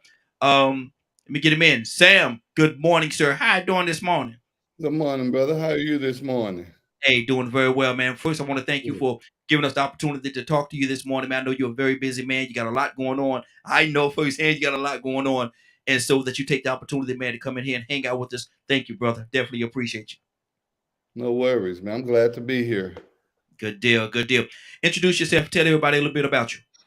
My name is Sam Satterfield. I'm a realtor with Berkshire Hathaway Home Services, Georgia Properties. And what I would like to share this morning with everyone is some things concerning buying a home and home ownership, the process of going through it, and and just walk you through some steps and see how we Mhm. can get together to answer any questions here briefly today, but then to further our education about home ownership because right now, the way things are going, home ownership is getting out of hand for the common man, for Mhm. our people. It's just the prices are skyrocketing, and if we don't position ourselves now to take ownership of property, it will never ever happen. And so I Mhm. just want to make people aware of that, and just see what we can do, what I can do, what my company and my team can do to help us to be educated about it and to move forward in the process. Exactly, exactly. And just for the record, we always talking about spotlighting Georgia. As a matter of fact, Sam is actually a member or a part of the family with spotlighting Georgia as well. So we definitely wanted to bring him on and let him talk to you about everything. Sam, let me ask you this question. Coming straight out the gate, brother, what is the biggest misconception that a person would have in regards to home purchasing a home? The maybe not a misconception. It's just the process, Mm-hmm. knowing how much money they're going to need, knowing how much home they can buy. I Mm-hmm. work with clients that, uh, you know, old school. We used to say beer budget and champagne taste. So Yes. just knowing where you stand and being willing and ready to accept where you are. It might be a $250,000 home today. 10 years from now, it can be $1 million home. That same 250 can become $1 million home, or you can do things that'll help you to get to that $1 million home. But just knowing where you qualify, and that's the first step, is getting qualified with a mortgage broker. So our company at Berkshire Hathaway Home Services, Georgia Property, the uniqueness of our company is that it's one company. So you'll see 20 offices across the metro Atlanta area, but they're all owned by one company, whereas other companies are each office is independently owned. So in our company, each office is assigned an attorney, a mortgage person, a home warranty person. So we are a full service provider in the real estate industry. So So we're the only, yes, sir. it sounds as though it's a one stop shop. Everything you Absolutely. need. Yeah, yeah, it's found with Absolutely. That's what we are. And so that's the significance of what we do at Berkshire Hathaway Home Services that makes it a little different and unique as opposed to other companies. So within that, we have people that can in our mortgage division, and that's so I have one guy assigned to our office. Each office that you see locally has someone assigned to be of an assistance to those clients in that office. But the other Mhm. beauty of it is if I'm in Buckhead, if I'm in Midtown, I can go into another Berkshire Hathaway office. I can meet a client where they are in the city. Where Mhm. other if I worked with another company, I couldn't do that. So, but just the main thing is helping the person to get qualified, to see some of the things that's available. And so if I want to take a minute and just say whether you're in Metro, where the Mhm. properties are getting very, very expensive, but to all of those that are outside of Metro Atlanta area, the Georgia Dream is available throughout the state of Georgia, and people don't tap into it. We Okay. do here locally, but Mhm. if you're hearing this and you're outside the Metro Atlanta area, I can help you, or I have someone within our organization that can help you, because properties outside of Metro are cheaper, and the Georgia Dream applies there. So that's something that people can look into that they don't. Mhm. Also, in the city of Atlanta, Atlanta Housing Authority has money for people to home down payment assistance Mhm. along with the Georgia Dream. So there are a few programs available, but we got to get them now. And we got to get them while before we're priced out of the completely priced out of the market. Okay. Closing costs. Are there programs in place for closing costs as well? They will down payment assistance will help with closing costs with anything pertaining to the loan. They will Mhm. help with anything pertaining to the loan, Okay. and it I'm just gonna go. depends on the company or which organization it is. Okay. I'm gonna go around and let everybody else, if you're okay with it, ask questions as well. But what I want Mhm. to know is, in regards to you, Sam, what is it that you've learned now that coming in you didn't know, and it was like a wow moment? I say wow because we have Cassandra with us. She have Wow Ministry, so I want to throw a little plug in for her as well. But what is it that gave you that wow factor? Wow, I didn't know that. I did not know. Well, the thing that's the wow factor for me most recently is how fast the prices are escalating. Even at my home, I moved 4 years ago. Mm-hmm. I mean, and now I would probably not be able to move into this home today. Wow. That's how quickly the homes in Metro Atlanta are escalating, about Mm-hmm. 12 to 20% per year over the last couple of years. So that's a 40% increase in Wow. property value. Mm. Now, so that is a wow moment. And then realizing with that, those folks that were able to buy a $200,000 home just a year ago, if that's their budget, then now there's hurting. So we Yeah. got to figure out a way to help those people. And for me, the whole thing of getting initially into real estate was to uh, my greatest joy, my greatest wow is helping the first time home buyer. Mm-hmm. Man, I've helped several first time home buyers and young families. That's it for me, you know. Mm-hmm. And Mm-hmm. the downside now is seeing that wow, I can't help those people anymore, Wow. Wow. because that is a wow. Because Mm-hmm. 3, 4 years ago, you had a budget of 250. There were several homes around help you get your first home. And I'm excited, you're excited.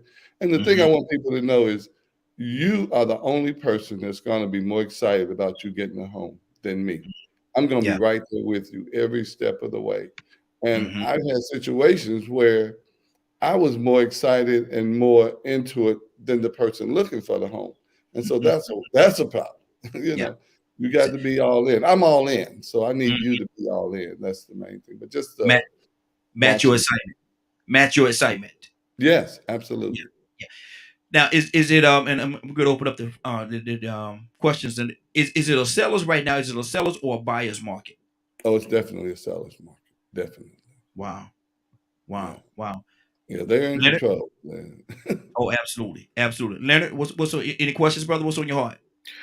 Yes. Is it the job of the realtor to seek out the programs and assistance for home buyers, or should the Hmm. home buyer themselves be doing that? Now, see, it's Leonard, right? Leonard, you're asking me. My job is to assist you in every way possible. Now, everybody don't look at it the same way. I am a realtor. I don't do mortgages. I can lead you to my mortgage company or tell you questions you would ask if you decided to go with another lender. I can't answer a lot of mortgage questions, but I know that the whole process begins with the mortgage.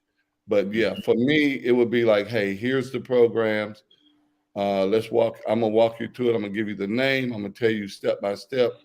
And I expect you and need you to, hey, if you have a question as you go through the process, hit me up. Let me know what the question is so we can get an answer. Mhm. Mhm. That's good. And some people That's say, good. hey, here's the program. Let me know what they say, or call me back when you got it worked out. I don't work like that. We walking together. So Mhm. my job is to help you with contracts and purchasing, but purchasing begins with lending, and everything that I can do to walk you toward that and get you in touch with the right folks. That's my job. Mhm. The pre-qualification. How important is it that they're pre-qualified before they come and talk to you? Oh, in today's market, it's absolutely imperative, but I don't want to say before you come and talk to me. Because Mhm. come and talk to me so we can figure out where you are and what you need to do. Because Mhm. even with our company, Prosperity Home Mortgage, there's a program that they have in place that will say, okay, this is where you are. This is where you need to be. I think the scores right now need to be around 620 minimum Mhm. for FHA, VA loans. So if you're at a 580, don't get discouraged and say, well, oh man, I'll never get a house. Hey, let's get on a program.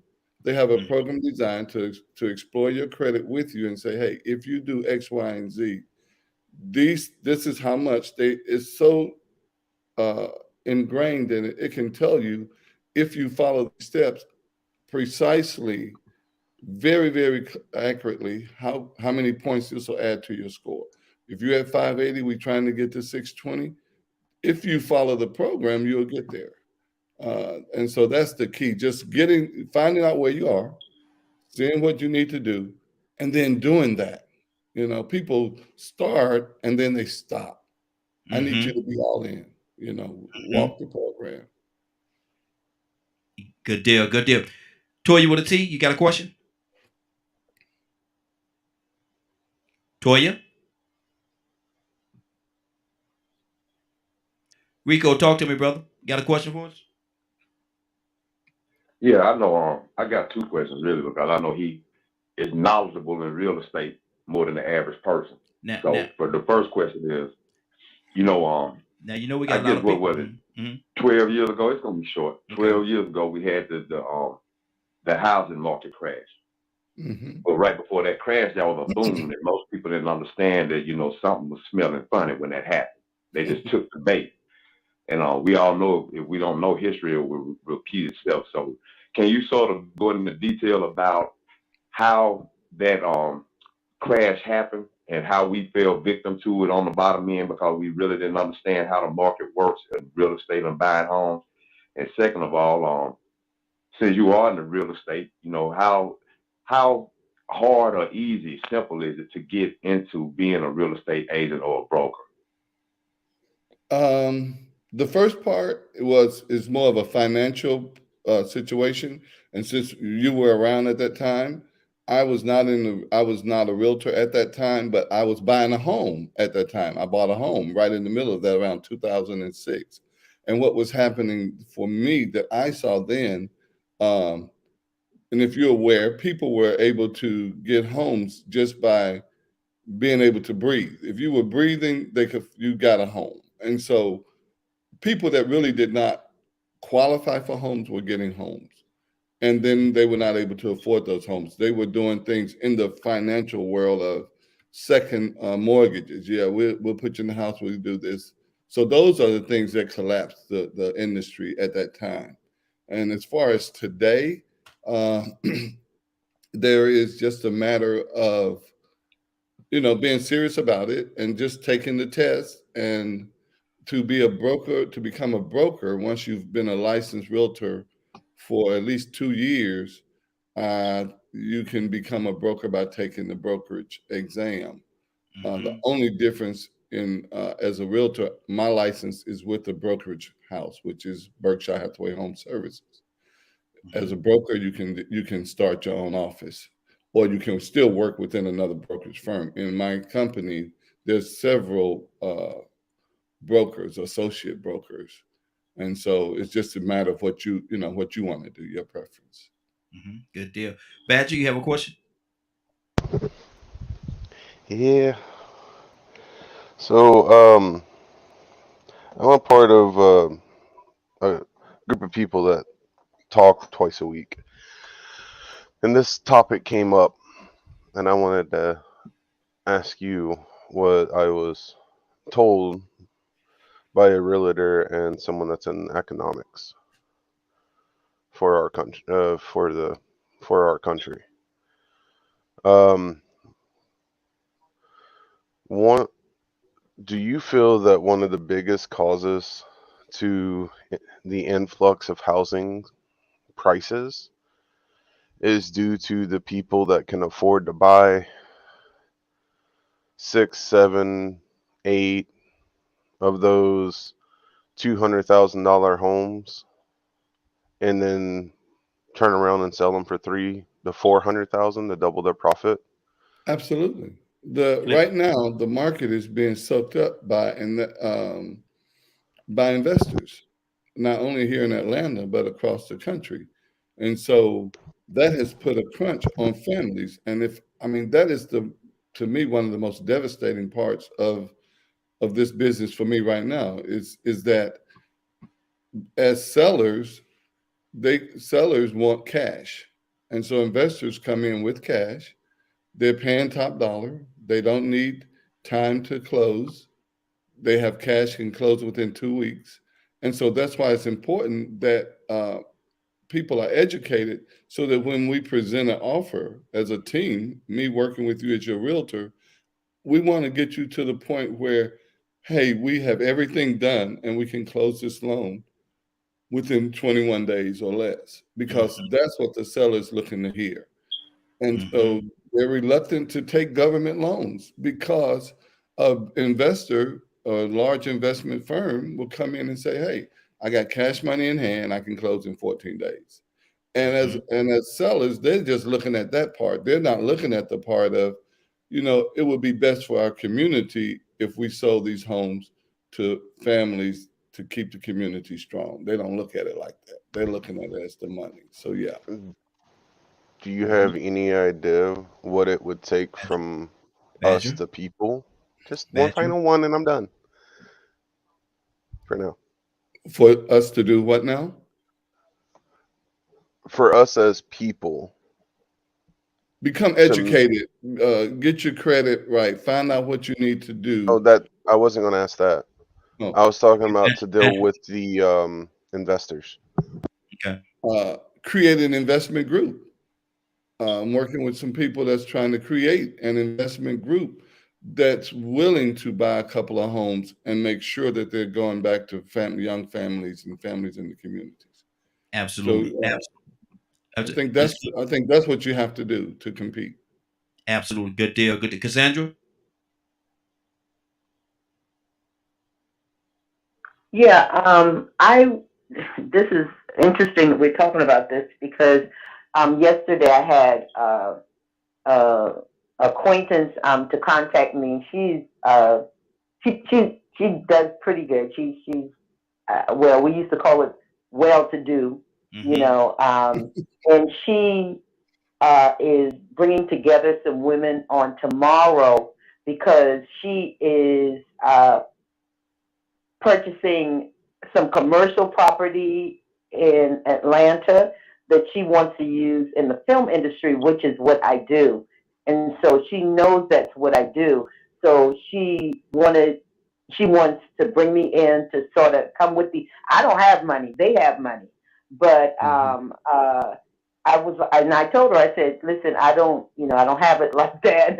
And she's like, well, come with us. We're going to tour the property tomorrow, and we want you to be involved because of what you do. Your investment in the community. So what about that? What about investment groups? What? How does that look? What does that look like when Mm-hmm. a group of people come together, and how feasible is it that if you don't have any real money, Hmm. for you to make that successful? Well, Just it's makes sense. it's going to take the real money. That's what it's going to take because that's what we're talking about. We're talking about real property that's going to require real money. And so, if you have someone or creating a group that could to buy a home, it can be two people, three people, four people, however many people you have on the package. Um, what I have seen and talking with looking at other nationalities, they'll go in three people in the family and buy a home. They'll all live there, continue to save until they can buy the next home. That first person moves out into the next home, somebody else moves in, and they keep that cycle going. Mm-hmm. We could do that, Mm-hmm. but we don't do that Mm. as a people generally. Yeah, We don't. And so yeah. I see that across the board in other nationalities. That's how they get started owning uh, some property. I actually have an Asian friend. They have probably 8 or 10 properties, and that's how they did it. Mm. Wow. Wow. Toya, are you back with us? So yeah. Okay. Toya, talk to you. Have a question? No, he answered it. I was actually going to talk about this market being Mm. a seller's market. Like they get cash money for it. And what Mm-hmm. was the next suggestion for those of us that missed that wave and we don't have $300,000 cash that they're now raising these homes up to, Mm-hmm. along with maybe some of these investment properties. I think But he here's answered the all about the sellers market, but what about investment properties now? Like what is that a good option now still to go and Mm-hmm. find an investment property, turn it if around, flip and try if to you can find one, yes. And so my suggestion, I just suggested this to someone the other day, is the metro Atlanta market is saturated. You may want to move a little further out. You may want to move down toward the country because here's the thing I've learned and know for a fact: men do a lot of stuff. They have not been able to create land. We create a Mm-hmm. lot of stuff. They can't make land. They ain't figured out how to make dirt yet. So Mm-hmm. therefore, wherever we can go find it now, and the economy will come. The houses will come to you. If so, just be willing to get a group that's willing to move outside of Metro Atlanta because it's really saturated with Mm-hmm. investors. But if you go down to down in the country somewhere, find some property and you can get it cheaper and begin to use it as rental property until the market changes down there.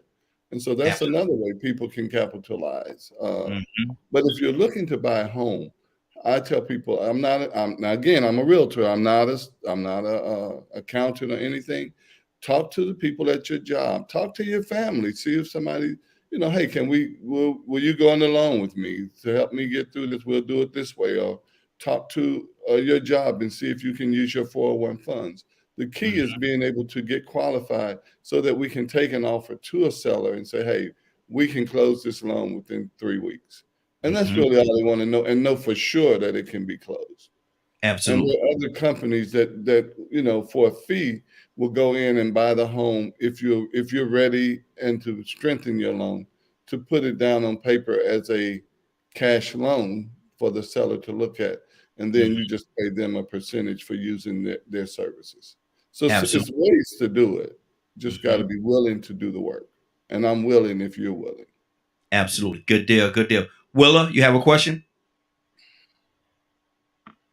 Thank you, Raheem. No, I don't have a question. Okay. Okay. Now, VP, I don't know if that's VP or this Friday. Who we got on this morning? Might be me. Good morning. Good morning, sir. How you doing this morning?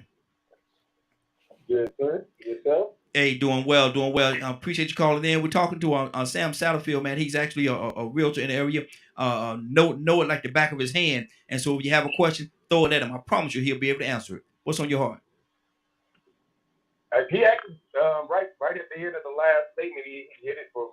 I was going to ask him Did he know other routes besides just the basic loans or using programs to Oh, I think we just lost him. Yeah, I think we VP, you there? Yeah, I think we just he might have hit a bad spot, might be traveling or something. Leonard, you have another question, brother? I am want to ask him about foreclosures or what, and in that particular market. Is Mm-hmm. that a lot of the people who lost homes and things like that has all of that product been absorbed? Oh yes, yes, that has now, and and some people, depending on who you talk to, Leonard, thinks that with the way the prices are going up, there's going to be foreclosures coming down the pike again because of the way the prices are going up. But Right. what's a little different now is the rates are low, and if you've been in your house for a minute, there's really no reason to foreclose because you should have a ton of equity in your home. So it would be best to take the equity and find a place to rent than to let your house just go into foreclosure. Now, that's a personal choice. Just because Mm-hmm. I'm sitting here saying that, somebody may be thinking they're at their wits' end and don't know what to do and don't realize that, hey, I have equity in this house. Even if I can't pay for it, I can refinance it or something. There's some things that can be done that's unlike the market Yeah, like around show you where to 2000. get some. Yeah. Mm-hmm. Yeah. Toya, mute your line for me there, Toya. Um, Refinancing. Is it a good idea? Is it a good practice to refinance your home at at a lower rate? 'Cause I think I heard. That's Go ahead. that's kind of a depending on what your rate is, and so I don't want to get too deep into the mortgage part. I'll just say Mm-hmm. that I recently refinanced. I had a I refinanced to pay off debt, to pay off Mm-hmm. some bills Mm-hmm. because I had acquired equity in my home. Like I said, I moved here 4 years ago, and the value of the home has gone up about 35-40%. So I Mm-hmm. had an opportunity to get rid of some debt, and my mortgage only went up slightly. But Mm-hmm. when I weigh it out, it's better than to paying those 12-13% cards as Yeah. opposed to a 3.5% interest. And so it just depends on where your interest is are. So if you're probably around 3.75 or higher, you may be able to find somebody, and I would recommend talking to some people in the mortgage business and see rates are about to go up, and they're probably going to go up 1/4%, Mm-hmm. maybe 1% over the next 30 days, at least 1%. So right now, I think they're about 3.8, 3 point something, depending on the loan. But I know if you're this at is. a high interest rate, definitely this would be the time to check that out. I know this is a very difficult question to answer. But if we're talking about going up 1%, I know it's pretty much based on the amount of the home. But how much money wise are you typically looking at when you say it's going up 1%? I would say, and don't hold me to this 100%, Mm-hmm. probably about $75. Oh, Yeah. okay. But that for some people, depending on their budget, if Mm-hmm. the budget is tight, $75 can keep you out of a home. $100 can keep you out of a Yeah. home. You Mm-hmm. know, I've been in situations where the budget was really, really tight, and so we had to find a home that didn't have that had a lesser HOA. So little things that you have to consider is there a HOA? How much is the fee? All that goes into the cost of the home, and so you have to consider all of those things. Now, let me ask you this, Sam. If a person has a big part of the money, they don't have all the money that can just buy the house outright because if they did, possibly they would do that. If they have a lot of money saved up and they want to buy this particular home, how much does the debt to income ratio affect whether they can or cannot purchase that home? If they're putting down now, again, don't put me too far in the mortgage side Yeah, of it because I know. I Yes, have sir. to stay in my lane. Yeah. Mm-hmm. Um, but probably if they're putting down 20% or more, Mm-hmm. then there are different mortgages, different structures that they can use. I'll just put it up. Mm-hmm. Okay. Okay. So if it's Rico. 20% or more. Okay. Rico, you have a question? Yeah, because I sort of picked up on the, we keep going back to the accounting and the Yeah. financial Yeah. end of it. Mm-hmm. And that's the part that he really doesn't specialize in. So I had to come back and sort of rearrange my thought process. So I went to thinking about when I was younger, my parents, when they were looking for a home, this was 1978, 79, we ended up moving into a neighborhood that was completely white, an area pretty much Mm-hmm. that was majority white, but the neighborhood we were in was completely white. And the normal average real estate agent that looked like my stepfather couldn't get us into those neighborhoods. So my stepfather had to go to this white man that he worked for since he was 9 years old and talk to his real estate agent. And he talked to his real estate agent and told him, hey, he's a good guy. He's been working with me since he was young. I feel like you take a step out on a limb. And so I'm trying to figure out how did that process work to where real estate agents really weren't allowed to market or promote in certain neighborhoods, and does that still exist? Are there neighborhoods that you cannot or that you struggle getting business in or getting work out of? Absolutely not. I'm licensed in the state of Georgia, and anything to that nature, whether it's been done especially by a realtor or real estate agent, I'm a realtor, and the difference in a realtor and a real estate agent is we follow a certain code of ethics, and that cannot be tolerated. I could lose my license. There's not a place in Georgia that I cannot work or shop or take clients. I have worked in $1 million home communities. I've worked in $200,000 home communities. There's some agents that only want to work in the $1 million home community. That's Mm-hmm. not what I do. I'm here to be of service to people. So it doesn't matter. And yes, I'm licensed in the state of Georgia. And if we find, and in fact, the federal government sends people through. They just were here recently. They'll send in a white couple, a black couple, a Hispanic couple into different communities with the same qualifications and see how the agent and the seller both react to them in a contract situation. And so, Mm. yeah, that's being followed. So people need to be very careful about that. But yeah, I Absolutely. do know that did happen because I have some older friends that, and then, think about this in 65, 67, a woman couldn't put her name on a mortgage anyways, back then. And then it went from where we could not live in certain communities, we were not allowed to, or we were, red zone out of those communities. But that should not be the case today. And if we find it happening, it needs to be dealt with and reported. Mm-hmm. Wow, that's good. Raheem, before you get me, I know you're gonna say something about those other people, but this is a very important second question that got to be asked because he pretty much just did it, and I meant to ask this the first time. Can you actually go ahead and break down the specific roles of a real estate agent, a realtor, and a broker? Because you really just said it a second ago. I'm a realtor, not a real estate agent, and some Right. people maybe have that confused because obviously we asking you questions that you don't have anything to do with. No, a realtor is someone that's licensed to sell real estate, but they're part of the National Association of Realtors, and they follow the strict guidelines of the national organization, which primarily the main function is our code of ethics. To go back to the question that you talked about. Mm-hmm. And so I'm licensed to work with buyers and sellers. I'm specialized in both. I have designations in those areas. You can go get a license and not be a realtor. You're a licensed real estate agent. You have not taken that next step to taking the required coursework, which is not a lot, but it's enough to like focus you, hone you in on to keep your skills sharp and to at all times in the forefront is, am I doing right by my client? Basically. So Good it's a deal. code of ethics situation. Absolutely. Absolutely. Curtis, good morning. How you doing this morning? Curtis, you there?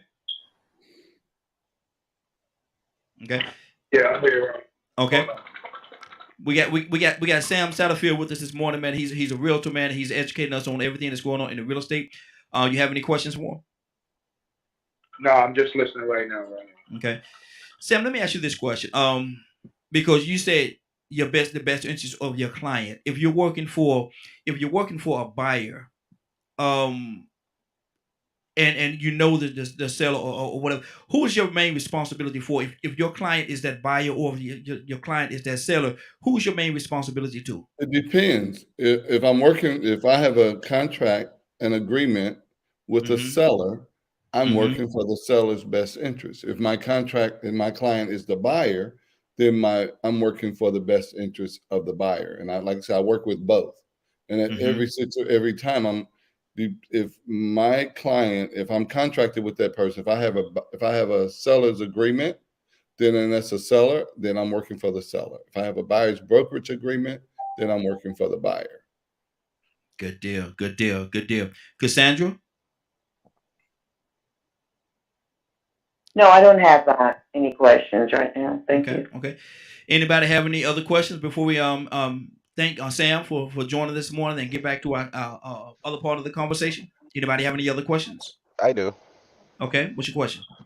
For people that are on fixed income and they're looking to move to Georgia, Mm-hmm. is it possible to get a home? It depends on how much your income is. That's the first thing. Let's It say a depends on thousand. your other debt and bills that you have. So those are the questions that that would go into it. Mm-hmm. Mm-hmm.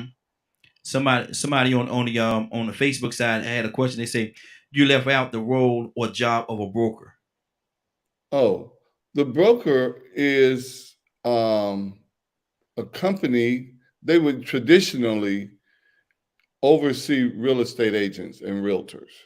Mm-hmm. So, like I work for Berkshire Hathaway, people work for Keller Williams. Those are the brokerage firms. It's just another step. It's like having your a different degree, the next level of a degree. They Mm-hmm. can own I cannot be a broker. I couldn't Okay. own my own company. That's the major difference. Mm-hmm. If I Mm-hmm. wanted to own a real estate company, I would have to become a broker. Mm-hmm. Okay. And so, Good like I deal. said, we have my office. Each office here has a managing broker, but within there we have other brokers or associate brokers in the office. They could break away and start their own company. So the main difference is being able to own your own real estate company. Mm-hmm. Good deal. Good deal. Well, Sean, Sam, I definitely appreciate, man, you being here with us, man. Now, how can everybody get in contact with you if they have any other additional questions or they want to come out there and buy or sell a home? How can they get in contact with you? You can reach me. My number is 470-244-5267. And you can shoot me a text or you could email me at sam.satterfield, SATTERFIELD,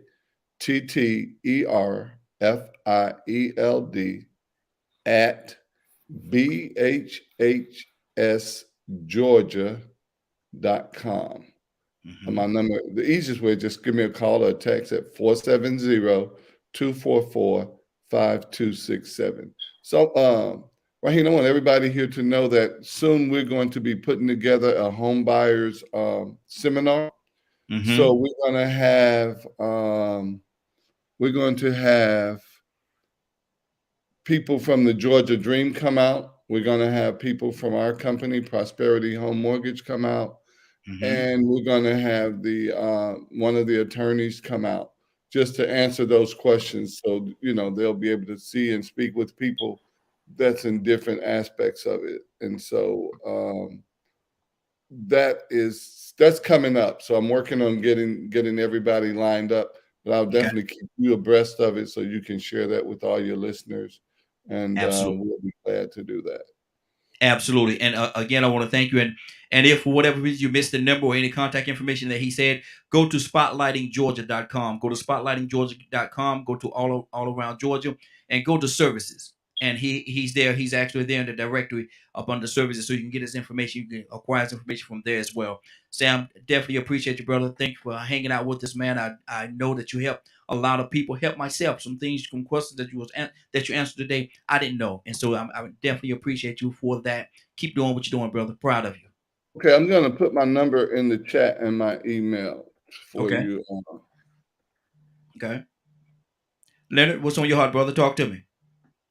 Man, I think that's good information, especially in a market that a lot of people are interested in. And as we see a lot of things going on with different programs and policies for home ownership, we Mm-hmm. need to make sure that we don't confuse the issues of low income housing and affordable housing, Mm-hmm. Mhm. and what people are looking for, and how important it is that when you choose a particular place to live, what's the school system like, what's the Mm-hmm. crime like, and things Right. like these before you purchase a home. Or Mm-hmm. also being aware, I think one of the biggest things is the credit challenge and Mhm. the programs available for people with lower credit, like he mentioned. Mm-hmm. What are the steps you do prior to getting a home if you have bad credit? Because it's Right. easy to give up hope. You know, Right. one of the Right. issues that people have, you may have bought a home 30, 25 years ago and go to refinance, and now you got a credit problem. Mm-hmm. Mhm. Credit is keeping people from refinancing. Absolutely. So one Mm-hmm. of the And so those proposals, are things that we can talk about in our seminar. And shoot me any questions y'all have yes, about that. sir. I would love to, like I say, put you with the right person to help with those issues. Mm-hmm. Because one of the Credit. huge problems that we have going forward is people who have had their homes for a while, like he mentioned before, who have the equity, but they can't get refinanced because of credit. Mhm. Mm-hmm. Wow. Wow. Credit repair. How do you feel, Sam, about credit repair companies?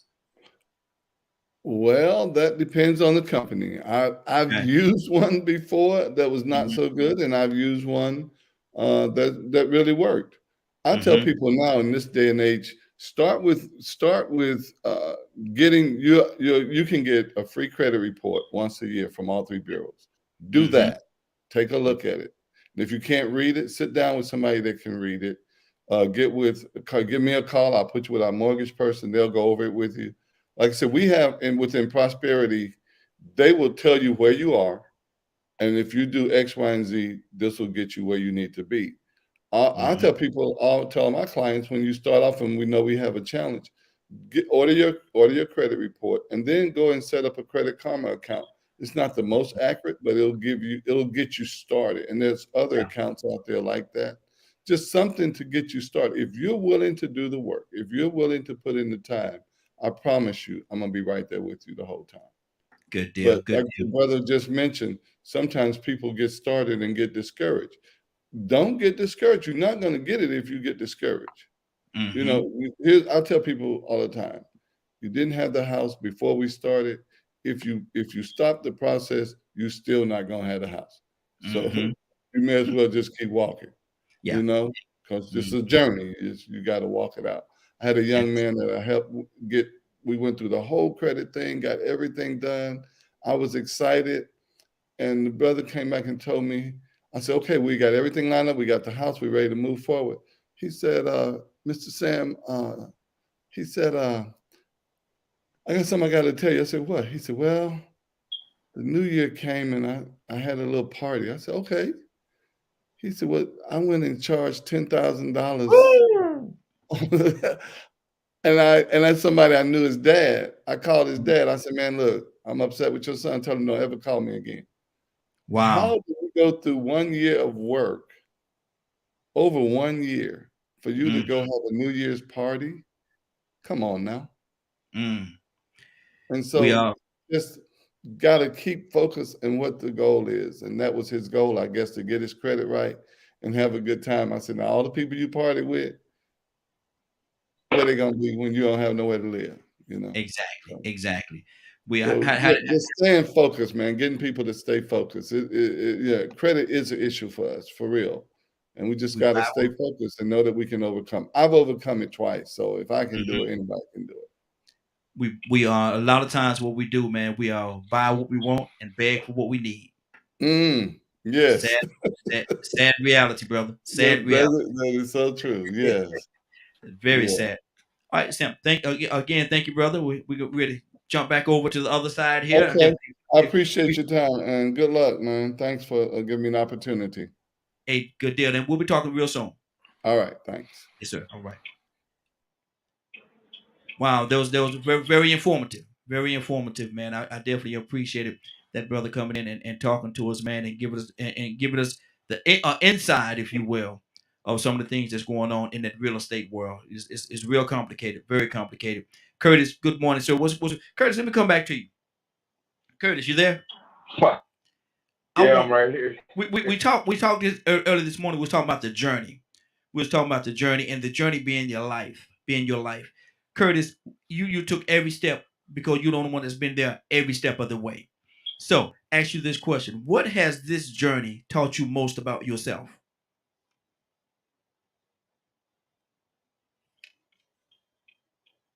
That it's okay to get it wrong. Mm-hmm. It's, it's okay to get it wrong. It's okay not to be perfect.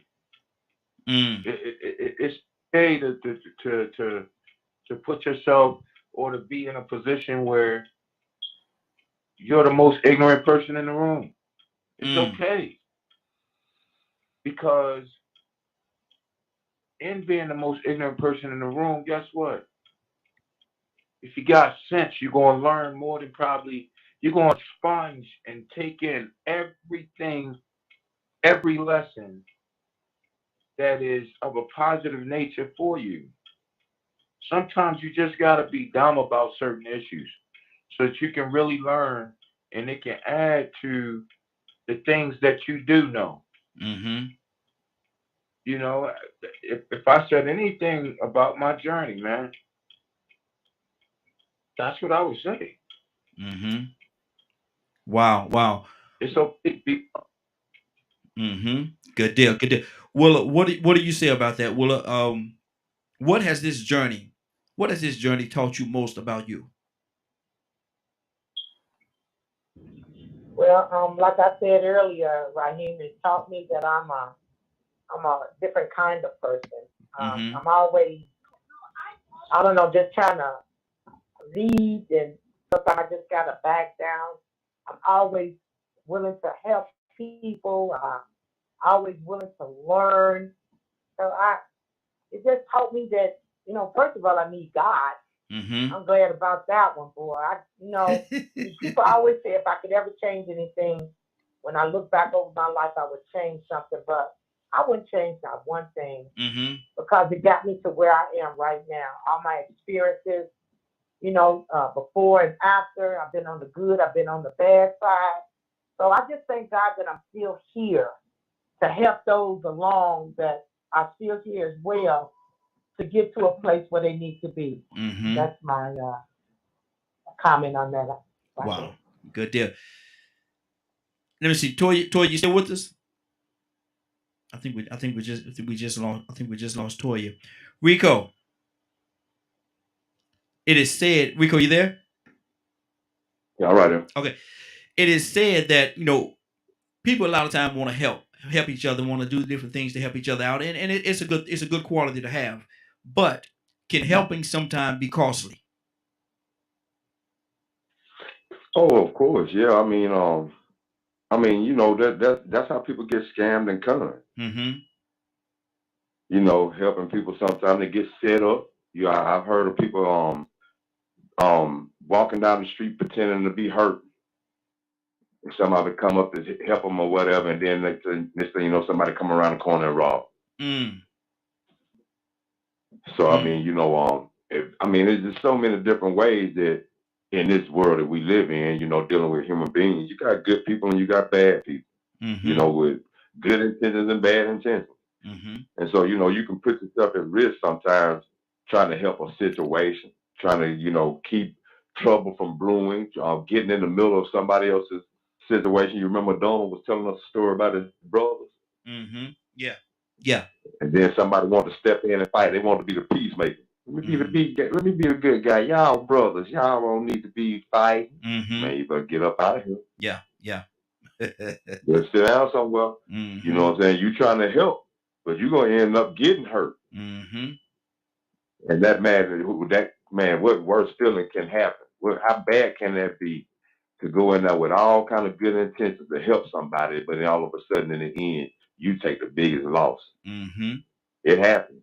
So Yep. you have to be, have a very keen eye, Mm-hmm. be very observant of the situation before you dive in and see if the help that you are bringing is really going to be helpful or harmful Exactly. to Exactly. you or anybody else involved. Mm-hmm. That's good. That's good.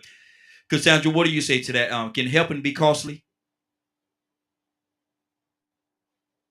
Yeah, it can. It can, and that's why discernment, for me, discernment is so important because if you allow your spirit to show you, who to help, when to help, because I used to be a person, I'd help everybody and I do it over and over and over again. And God was like, stop it. I need them to learn something. And if you keep bailing them out, helping them, Mm. they're not going to learn what I want to teach them. So that was a hard lesson for me because I want to help. I hate to see people suffering. Mm-hmm. It's just I hate it. But sometimes we can get in God's way. So I just measure out by discernment. Mm-hmm. When God's saying help and when He's saying no. I'm dealing with them. Let me deal with them. Wow. Well, now, Will, there's a message. There's a message in that. There's a message in that. Well, sometimes we get in God's way. God is trying to chastise, if you will, somebody for some of the things, and we get in the way. We want to fix it. Will, talk to me.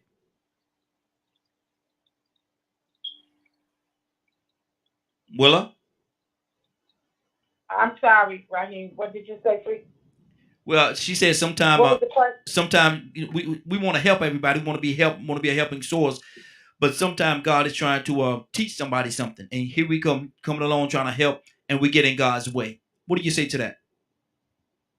That is such a true statement, Raheem. It is so true. You definitely have to ask God for that discernment because everybody don't have it. Mm-hmm. And I do know of some stories where people have tried to help people in relationships, domestic relationships, Mm-hmm. where they saw guys, beating on women or their girlfriend, and they tried to stop them, and they did stop it, but they wound up the girl hated that person, and then they started going back with the same person that was beating them up. Mm. So yeah, it's something that we got to watch being a enabler.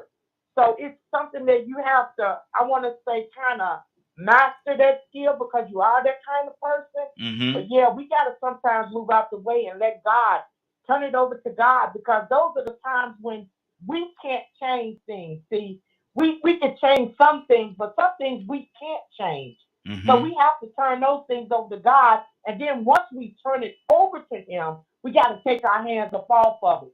Because Mm-hmm. if we turn it over to Him, then pick it back up, He gonna say, "What you need me for?" Yeah. So we Yeah. got to learn to do that. We got to learn to turn things over to God when we can't do certain things. Mm-hmm.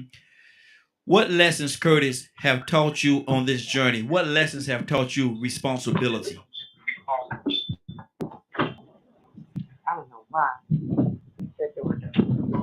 Curtis? Curtis, you there? Yeah, yeah, right here. What challenges or situations has taught you on this journey on responsibility? All of them. Every single challenge, every single journey, every single challenge in the midst of this journey has taught me some level of responsibility, Mm-hmm. and it should be the same for everybody. You just got to be willing to see not only what the lesson is, but you got to be willing to pinpoint that this is a opportunity for me to have a greater understanding about this is my journey. This is Mm-hmm. this is my this is my road. You know, this is the road that was chosen for me. Be it if it's good or bad, it's the road that was chosen for you. You know, I just, I mean, being a clinician, man, I just see a society where we just too doggone hard on ourselves, man. Like we too hard on ourselves, man. You got people who will get themselves to the point of suicidal ideation because they couldn't get something right. And when you sit down and you realistically have a session with them, this ain't nothing they've been doing all their life. Mm-hmm. It's something they just started doing. You know, I don't know. I really don't know where this idea came from that we can't fail, we can't, we can't, we can't be denied, Mm-hmm. we can't have setback. I don't know where this ideology came from, man. Mm-hmm. Because it's not being taught in business school. Yeah. That's not what's being taught in your major business schools. Mm-hmm. Your major business schools are teaching you that, listen, you're going to have to take, if you want to be successful, you're going to have to take risks. You're going to have to take what they call aggressive risk. And most of the time, when you take an aggressive risk, you stand a greater propensity to fail. Mm-hmm. That's why it's called an aggressive risk. I don't, you know, I'm still trying to interpret it, man. I mean, I really do believe that Satan is, I believe he's setting that, I believe he's setting at a sewing machine, man. He just got his foot on the spindle, man. Mm. He just got his foot on the spindle. Wow. You know what I mean? And people don't, I mean, it's crazy because what I see or what I've experienced and what I've gone through, you see where people get so, we have a tendency to get so caught up in our failures that we don't even see the success in the failure or the success that can be achieved as a result of the failure. We Mm-hmm. don't even see that when it comes around again, we didn't fall into that trap. What we see is, oh, that was a trap, that was a trap, that was a trap, that was a trap, that was a trap, that was a trap. Oh, okay. Well, what did you do in the trap? Mm-hmm.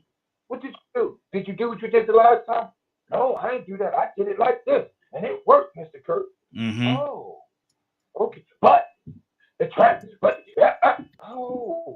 we're not going to deal with that because that's over. Yeah. Yeah. You overcame that milestone. Mm-hmm. So why are you still dealing with the milestone? Absolutely. Absolutely. 508-924-3521. 508-924-3521. Give us a call. We'd love to have your input on what we're talking about today. Our topic, and I want to go right now to Miss Friday. Miss Friday, good morning. How you doing this morning? How you doing? Doing good. We're talking about the journey. We're talking about the journey being life, and you've been on this journey every step of the way of your life. So, what has this journey taught you most, Friday, about you? Know your place and play your position. Mm. And it's so funny. I didn't know what's the topic. I didn't even hear any anything. I just came straight on. So, um, actually, when I was younger, I wrote a poem about the journey of life. But in reference to your question in this moment, what's been kind of like percolating in me from this morning walking the dog was know your place and play your position. Mm-hmm. Now, how that can be what you perceive other people to determine your place is that you believe is your place, or you can understand what your place is and play that position, and you're going to play it how you see it. So with the journey of life, I know it's been a continual struggle for the African Americans here in the United States, um, that are byproducts of the slave trade. A lot of us still think that that place is inferior in a lot of sense, but more and more of us collectively are understanding that is not so, and so then we play our position accordingly, and that's the area that's still being built up. But for me and myself, first I know my place as it relates to the kingdom, Mm-hmm. and then I know my place in reference to what ancestrally and historically my lineage has created the economy of America to be. And so having those understanding that though we didn't get credit for a lot of those things as a testament to what we've brought forth, um, we can definitely go back and look now. Um, we don't have the monetary benefits from it, but we can see that we've devised, created, invented things that have revolutionized how we live in this day, the things that we take benefits from. So knowing my place in even in that spectrum, um, not from a impossible mindset, but a possible mindset because it's been proven and done, and then play your position that way. So first the kingdom, and then knowing where I'm at as far as in terms of my contributions to society, as what I do and what has been done from a legacy standpoint. Good deal. Good deal. Badger, what's on your heart, brother? Oh man, listening to what she just said. Wow. I it's Come on, Badger. it can be hard sometimes to sit there and watch other people take advantage and claim that they're the ones that did it. And sometimes I think we have to weigh those situations of do do we be the angry person, or just step back and let God take care of them when God, Great Spirit, decides to take care of them. And I think that's something that's very hard for a lot of people. Um, you know, I can't. There's a lot of things I know in history that was invented by people of other races that a lot of white people have claimed that white people are the ones that invented it, or they took it and made it better. And that's always bothered me. I think it's wrong. Mm-hmm. I think people need to be given credit when credit is due. But once again, greed and selfishness get in the way. And that seems to be the primary thing that's taught in this society. And too many people fall for that trap. So if they're not holding on to greed and selfishness, it's trauma. I Okay. can't do anything because of this. Wow. Wow. That's good. Let me go to Tucson. Tucson, I'm gonna ask you a reality question here. I'm gonna ask you a reality question. I want you to answer it straight from your heart, brother. As a people, what do we own?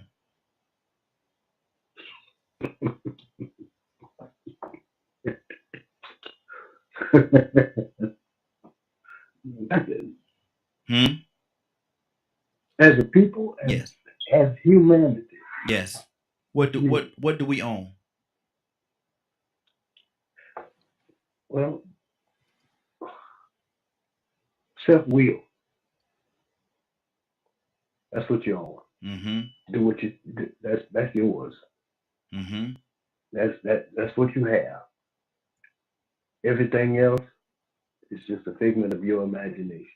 You don't Mm-hmm. own nothing. Mm-hmm. You never own nothing. The Wow. ground, the house you live in, you don't own that. Mm-hmm. Property that you think you got, Mm-hmm. nothing. I mean, your flesh. I know. Yeah, you got that. I'm just saying. I'm just saying. Oh, and I guess that gets us in trouble because we think we got so much. That's why we think we're a little bit better than the next person. So Mm-hmm. you think you got it.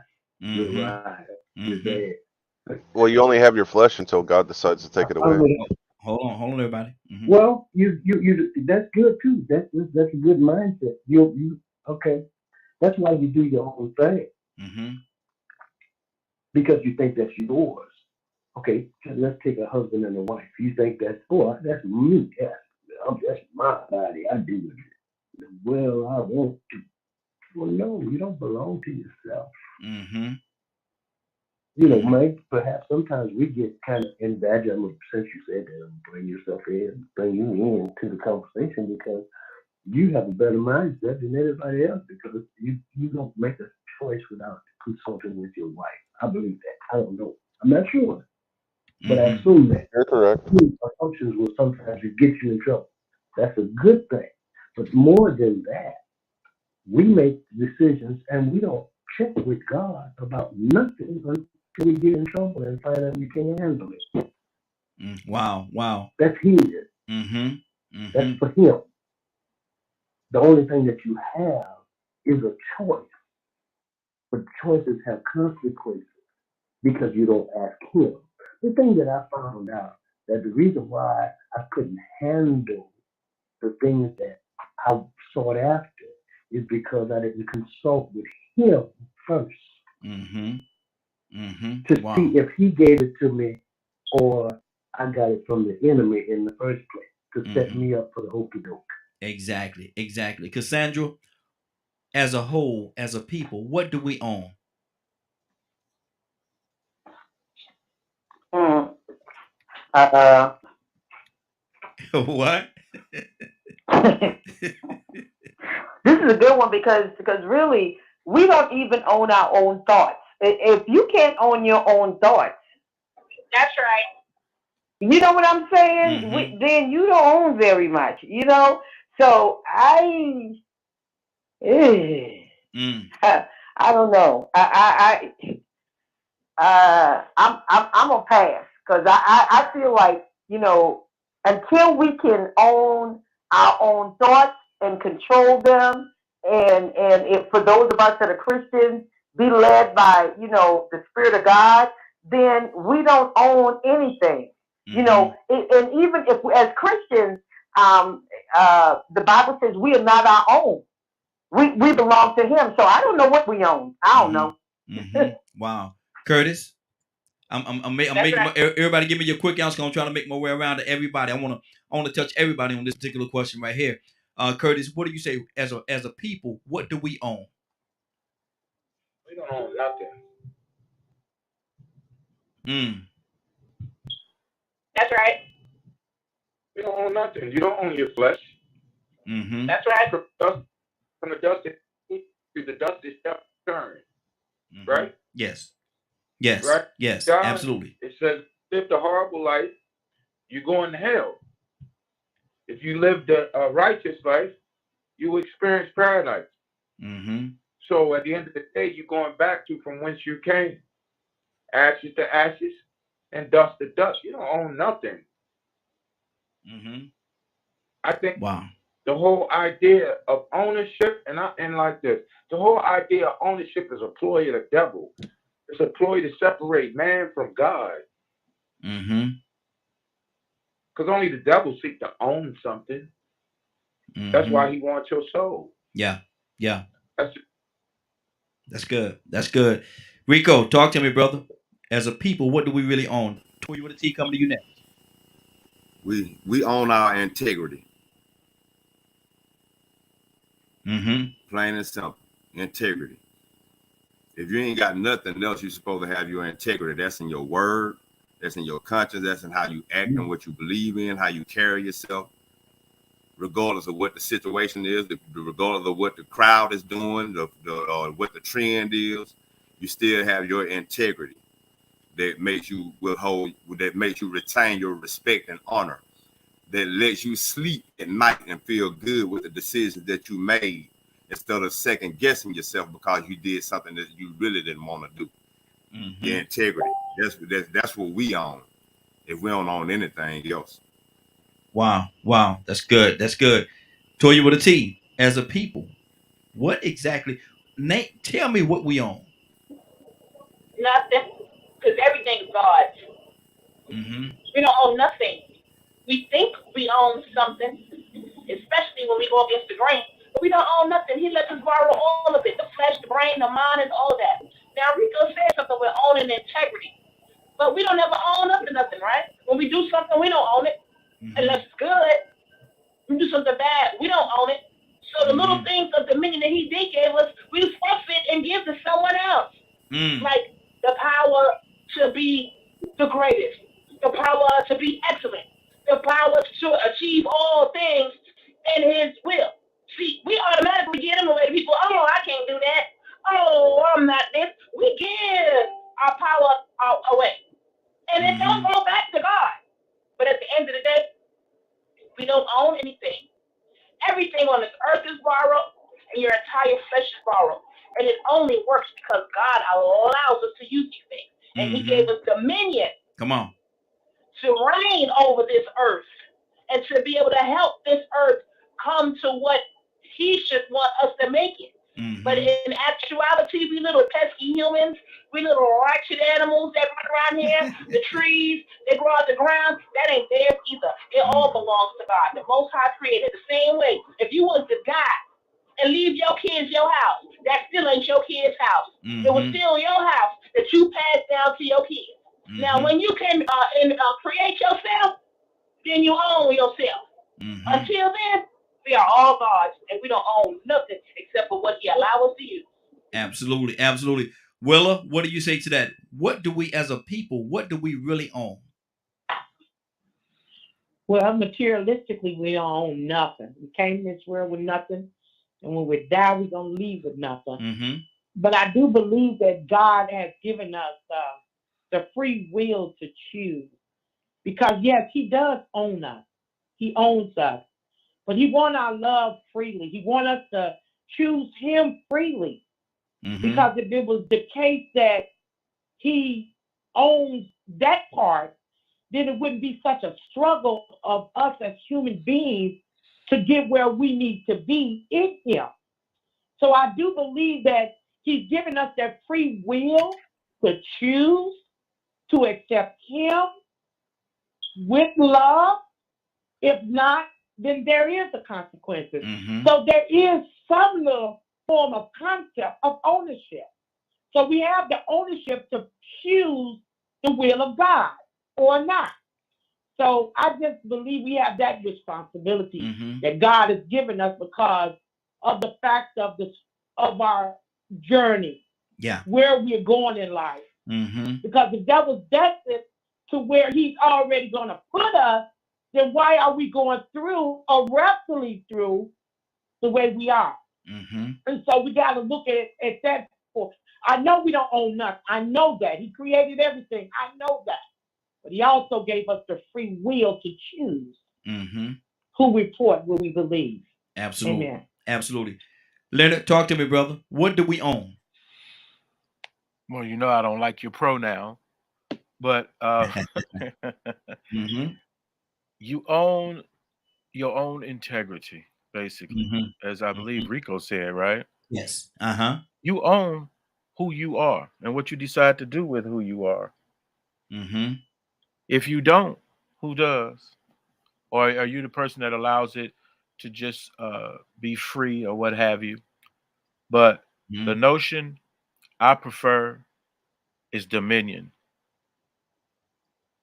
What do I have dominion over? Mm-hmm.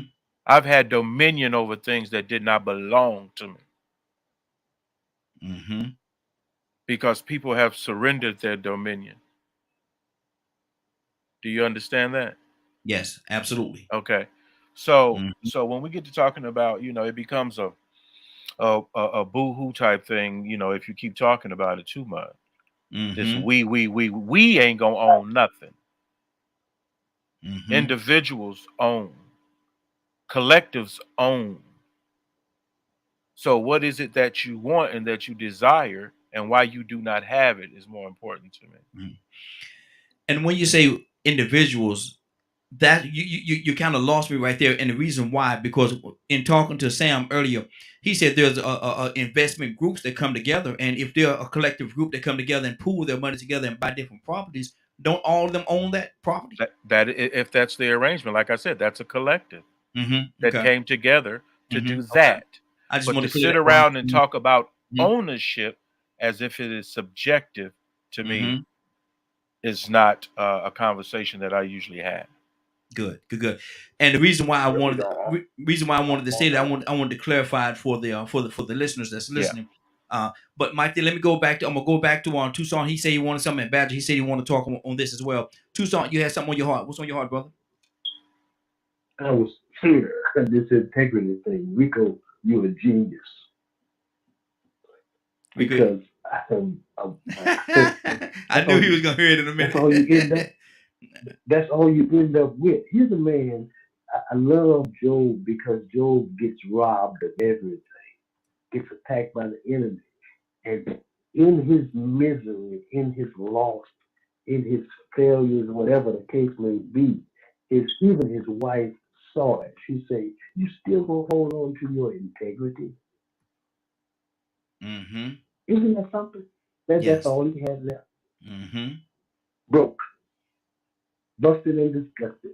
Yeah. But that's all I wanted to say about that. And You're a genius. you know what he said, I and think you know what he said to his wife. You know what he said to his wife. Woman, you you're speaking? stupid. No, he ain't say that woman stupid. Now he ain't say that. No, he did. I'm sorry. No, he didn't. Foolish. Now hold on. Now it. we ain't gonna put. He ain't say that about that woman. No, he didn't. Now Tucson. Now you cut that out. He ain't say that woman stupid, man. I Donald. You're Tucson, reaching, Donald. Tucson, I'm Tucson, you ought sorry. to be I just ashamed that of was yourself, just Oh man. man, he that's came out of left that's field with that one. I that's wasn't my ready for that, man. I love Donald, man. That joke is so serious, man. No, man, you ought to be ashamed of yourself, man. Said that man, he called a woman stupid. He ain't say nothing about that woman like that. He said, "Woman, you speak it as a fool." That's what he said. He ain't said that woman was stupid, man. Cause yeah. Lord, Really, people do stupid things. Lord, boy, look, I can't do it. Sometimes I can't do it. I'm gonna shake my head. Sometimes you just gotta shake your head. Don't say nothing. Just shake your head. Badger, Badger, you had something you wanted to say? Yeah, Willow kind of beat me to some of it, which I was really glad to hear. Mm-hmm. Choices and integrity. Mm-hmm. You know, that's kind of like I observe from a distance more than I do anything. Mm-hmm. Um, and through observing people, yes, there's an individuality that Mm-hmm. each of us have. Mm-hmm. Yet, and the reason I'm saying yet is each one of us is a piece of a puzzle. Mm-hmm. Sometimes we go into each other, sometimes two people don't. Yet we're still part of this massive puzzle that Great Spirit has made of this world. Mm-hmm. Wow. And to me, if a person wants to use the terminology of ownership, it's our choices in each moment that we're given. And do we hold on to the integrity of goodness or the integrity of evilness or Mm-hmm. badness, depending on terminologies, once again, because people view those words in different ways. So, to me, the way I look at this question is something that I think every human being needs to ask themselves in every moment that they're given. Because if you don't weigh your thoughts and balance, am I doing this from trauma brain? Am Mm-hmm. I doing this from religious teachings? Am I doing this because of spiritual teachings? Mm-hmm. You know, and you're just reacting. Where's it really coming from? Yeah. Is your Yeah. choices outside of your control, or are you really making a decision Mm-hmm. from Wow. somewhere else? That's good. That's good. What VP at, man? Tell VP come back over here. What are you doing? VP. Well, yeah. Come on, man. How you gonna come? How you gonna come in the room and not say hello? How you gonna come in the room and not say hello to everybody, man? Hello, everybody. VP, what as a whole, VP as a whole, what do we really own?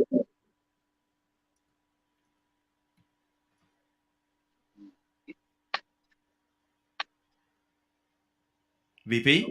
I would say your integrity or truth. Mm-hmm. Um, Out of all the things that anybody like, I would think when God asks Adam, "Who told you that?" That's the ultimate. Out of out of all things, man thinks they possess or try to achieve, the one thing they can't give away is their truth, Mm-hmm. unless they want to. And in moments of, like today, we're talking about owning a house. Truthfully, you don't own the house until you pay off the loan. But Mm-hmm. that belief and understanding that truth at the end is going to be there, gives you something to strive for. Mm-hmm. So unless somebody tells you to feel some way or tells you how to think or tells you, and it hadn't come from God with a prayer life and a true understanding of yourself, then there is no ownership. You're just Mm-hmm. leasing, just like we're just leasing this body. Absolutely. Absolutely. Let me go back to Cassandra for a second. Let me go back to Cassandra for just one second. Cassandra, you there? Cassandra? Yes, Now, yes. now, Cassandra, Toussaint said he said the woman was stupid. Now, did you read it that way, Cassandra? I read it just a little bit different. I read something a little different. What did you read? She was stupid. Oh Lord Jesus! Oh Lord, we got a cosigner. We got a cosigner. I'm gonna give. Let me go to.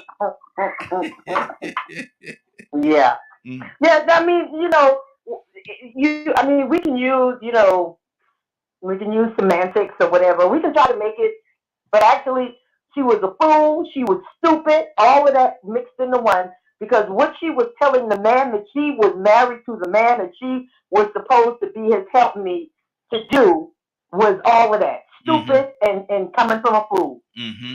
Wow. Wow. Hey, Okay. y'all know Raheem big on them semantics, man. All I gotta say is masturbate. Oh, there you go. there, He there you big on go. semantics.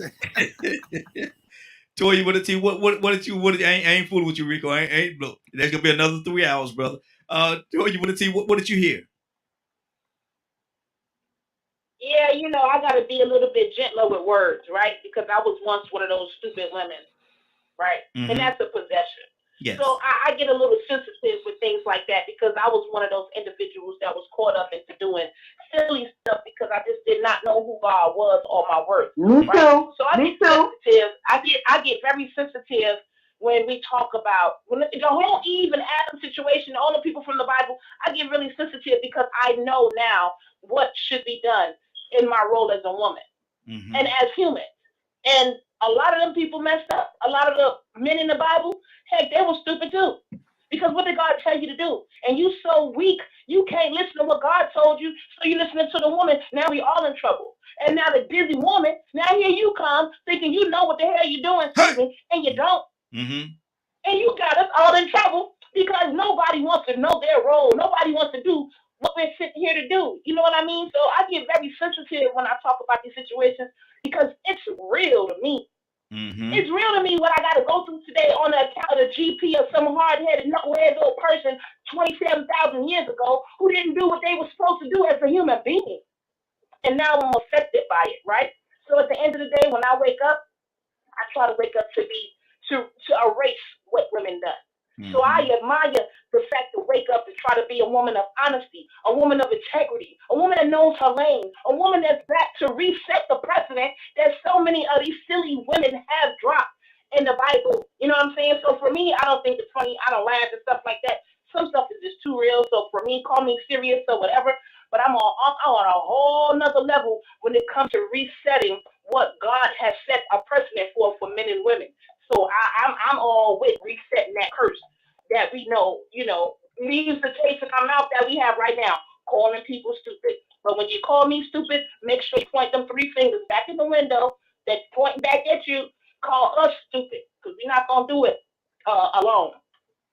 Wow, wow. Tucson, you want to And respond? listen, let me say this. I would tell you, I've been stupid a lot, and I'm still stupid sometimes now. So I'm totally in with that. We all have been stupid from time to time. So I'm in on that. So I agree. I I'm not agree. excluding myself and putting down Joe's wife or any other woman because I'm right in there with her. Mm-hmm. Mm-hmm. Donna said it earlier. I agree. I agree. Yeah, Uncle, I agree. I agree mm-hmm. with Donna. Donna said it earlier. We're all ignorant. We Mm-hmm. don't know Yeah. where we came from or where we're going. Mm-hmm. We're all ignorant, some to a certain extent. So I mean, Yeah. he pretty much said it earlier. Mm-hmm. Without just pointing the finger at one group of people, we are all sort of stupid because we have done some stupid things. And how and look how intelligent is Tucson, man. He circled that thing right back. He circled that wagon right back around, did it? He circled that wagon right back around. Boy, Lord, Jesus, I don't know what I'm gonna do with that fella. Leonard, what's on your heart? What we gonna do with your brother, man? I ain't gonna do nothing with him. Nothing at all. That joker clever like a fox, boy, clever like a fox. I'm gonna tell you. He bought that thing right back around. He said that she was stupid. Oh, wait a minute. We have Wait. to own it sometime, man. We have to own it sometime, man. It, Exactly, exactly. it's like I think we were talking about before, Raheem. It's making conscious efforts to do the right thing Yes. all the time. I Mm-hmm. remember when I was in corporate, one of the catchphrases was "Be the best," Yes.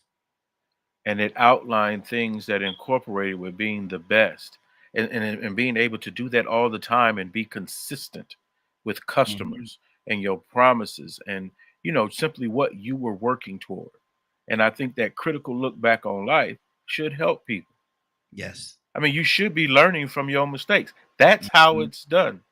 Mm-hmm. I'm blessed enough to learn from other people's mistakes. Yeah. Yeah. See, Absolutely. I'm a very obedient person that way. Uh-huh. If you give me something and this is the recipe and how it's supposed to work, and I will definitely do everything I can to try that Mm-hmm. before I just Mm-hmm. discard it and say it don't work, it ain't this, it ain't that.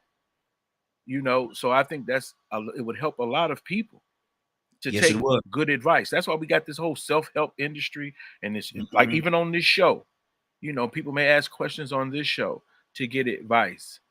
It's Mm-hmm. critical looks at your life that's gonna make your life better, not everybody else's. Absolutely. Absolutely. Friday, give me your quick version. We got to get out of here in a minute now. Friday, don't you go into no speech on me now. Well, Well, future probably don't want to make me laugh. No, I would agree that it is choices that we own, and even more so, um, the results of those choices that we make. We probably own more so. Good, bad, or indifferent. And then in terms of the Job's wife, I would just say that I think that's a great representation of a lot of us when we let somebody else do all the work. mm, She didn't have a point of view that she needed to have because she let Job be the one always doing the sacrificing and the praying. If she was mm, right there with him, she would have had a better understanding. mm. And that's all I got. How about that? Wow, that's good. That's good. That's good. Rico, you wanted to go back and reiterate something that we said earlier. Yeah, I was thinking about that journey thing, and sometimes, we have to try to touch other people or just dig a little deeper. And I had to dig a little deeper. I went to the surface and started thinking about some things, but then I dug a lot deeper because I had this question myself. And I Mm-hmm. realized that the thing that I learned in this journey was that I'm not special, but I do have a purpose. Mm-hmm. And so, if you ever, sometimes I think everybody has been in a situation where they were just at the right place at the right time. Yes. Not that Yes. they were a witness, but they Mm-hmm. actually was a person that actually change the direction of a situation to better. Mm-hmm. That may have saved someone's life. You know, I've told stories before, the different times I saved people's life, or they were fixing to commit suicide, and I was the one to talk to them and didn't even know they were in that situation. Saved the Mm-hmm. baby from drowning. Yeah. Something just told me I was meant to be there that day.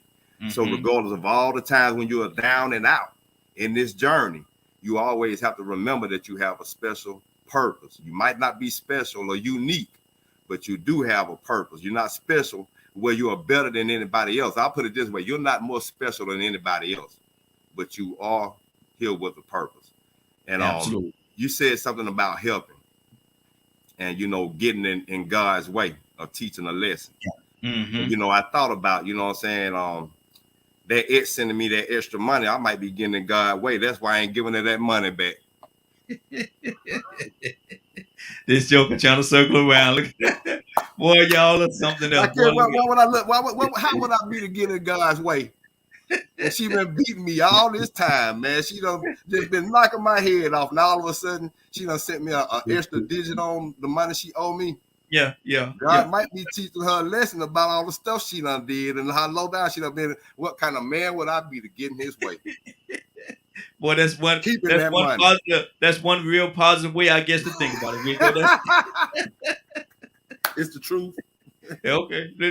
And look, and you gonna stand on that. That's just what it is. I ain't gonna get in God's way. Not me. Who am I? Wow. I got a couple of notes here, man. Willa, what's on your heart before I get to these notes real quick? Willa? No, I just wanted to comment about Job and what he said. Okay. When he called her, he just called her foolish. Mm-hmm. He called us foolish, but you know what she reminds me of? What's that? She reminds me of a lot of people that surrounds us. A lot of times when you got a vision that God is giving you, or you know you trying to do something positive, the enemy always got somebody right there to try to talk you out of what God is giving you. Yep. So she just reminds me of how the devil uses us all, you know, to do what he wants to accomplish in our lives. So I just wanted to say that, you know, and Rico was right. We all are ignorant. We don't all know everything. So that's what makes you ignorant. It's not a good sounding word, but that's what we are. We're ignorant. Exactly. Now, don't forget, everybody, starting Sunday, we're doing a water challenge. Nothing but water, 7 days. 7 days, nothing but, yes, this Sunday. We started this Sunday. 7 days, nothing but water. No juice, no this, no that, nothing but water. I mean, you could put, if you want to put some orange or apple or something like that in it, or whatever, cucumber in it, you could do that. But let it stay. Don't put no sugar, no sweet. Don't do all that. Nothing but water. 7 days. This is our challenge. 7-day challenge. Nothing but water. And don't forget, tomorrow is Saturday. So Saturday Savers. If you are feeling in your heart, you want to go out there and do something good for somebody just because it's the right thing to do, do it. Saturday Savers. What's wrong, oh man? What? Where we go? Man, I thought we already started it, man. I've been drinking water with my food. I could have been drinking apple juice, man. I thought I got a head start, I guess. Yeah, we said Sunday. We said we're gonna start Sunday because that way. Yeah, that's good though. That's you got a head start, brother. That's good. I could have been drinking apple juice, man. Cassandra, I know it's a challenge for you, sister. We need your help on this one. We all need to come together. Cassandra, okay. I think Cassandra. Raheem, Yes. Raheem, you just saying water, no food, just water. No. No. You can still eat, but I'm saying the intake of liquids, just water. Just water. Oh, that's how I do anyway. Yeah. Huh? Okay. Okay. Yeah, that's what I do anyway. I don't drink that but water. That's not a challenge for me. Oh, okay. See, some of it's gonna be easy for. Some of it's gonna be kind of difficult because, like I said, I like apple juice and stuff like that as well. I like tea. I like drinking a lot of teas and stuff. I love drinking teas, but I'm not gonna do that for 7 days. It's strictly gonna be water. Now, if y'all want to take this thing to another level later on and let it be just water for maybe 3 days. Yeah, I don't know if we could drink water for just 7 days. I don't know how healthy that would be for us. But if we could drink water just 3 days, we might. Rico shaking his head. No, Lord, my Jesus. But for right now, let's 7 days, nothing but water. Only intake of liquid is water. Friday, you with us? Okay, good. Tell VP we want him doing it too. Leonard? Yep. Okay, good deal. Badger? I'm good. Okay, good deal, good deal. Toussaint?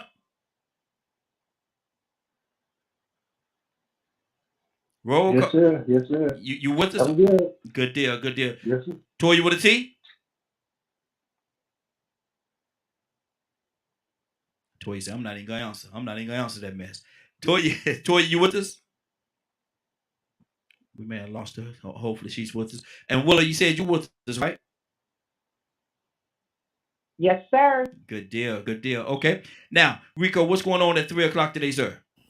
If you missed today's broadcast and would like to see it or hear it in its entirety, you can tune in at 3 p.m. Eastern Standard Time on www.dkmmediagroup.com. Good deal. And anybody that's listening right now, if you want to do the challenge with us, let us know. Get in contact with us. Let us know that you're with us, you're walking with us, you're doing this challenge as well. And challenge your family and friends to do the same thing. Willa! Come on, Raheem. Let's go. Willa, you ready? I'm ready. Come on, Willa. Take us there. Amen. Amen. Father God in heaven, thank you, Lord, for allowing us to get up this morning and see a wonderful day. A wonderful day that you made and you created, oh Lord. Father, we just love you and honor you, oh Lord, for all you do in our lives, oh Lord. The enemy tries to show us different things, Lord, but Father, you give us the victory in our lives, Lord. Father, you give us the power to keep moving every day. You give us the wisdom, the guidance, and the understanding. Lord, we just thank you for lining us up with your will and showing us your ways. Father, we love you for the Holy Spirit coming in our lives each and every day, yes, leading us, yes, guiding us, directing us, and showing us your ways. Father, we love you, we honor you, we glorify you in Christ Jesus' yes, name. Amen, amen, and amen. Amen. Amen. Friday, I don't know if you heard. I don't know if you ever heard Willa pray, but Willa be praying us, boy. She's our prayer. She's our prayer. We got a lot of prayers on here, but she's our prayer too. She's definitely our prayer. Let me see. Somebody said something. Somebody put a post in the thing here. Let me see. I'm gonna pull it up here for a second. I don't know who put that. I'm not gonna be able to read the whole thing, but I'll read some of it. But listen, it is now 10:15. 10:15. We've been here for 3 hours and 2 minutes. We done met our mark. 3 hours and 2 minutes. We have been here. So that's real good. I want to thank everybody for joining us. More than that, I want to thank you for allowing DKM Media Group and Associates and the Morning Glow for being a part of your day. It is now 10:15. You're about to exit the Morning Glow. But before you go, I want you to do me two favors, if you will. One, I want you to continue to pray for us because we're certainly praying for each and every one of you. Number two, why this is real simple. I want you to go out there, find somebody, and give them a hug because you never know. It could be the only hug that they get, or it could very well be their last. Love you, and ain't nothing you can do about it. Have a great day and a better tomorrow. Now we shine some of this light on you from the Morning Glow. Take it out there into this wicked and cruel world that we live in and let your light so shine. If you get an opportunity, give somebody some love. You just might find some love in return. Won't that be a beautiful thing? Have a great day. Take care of each other. And please, please be blessed.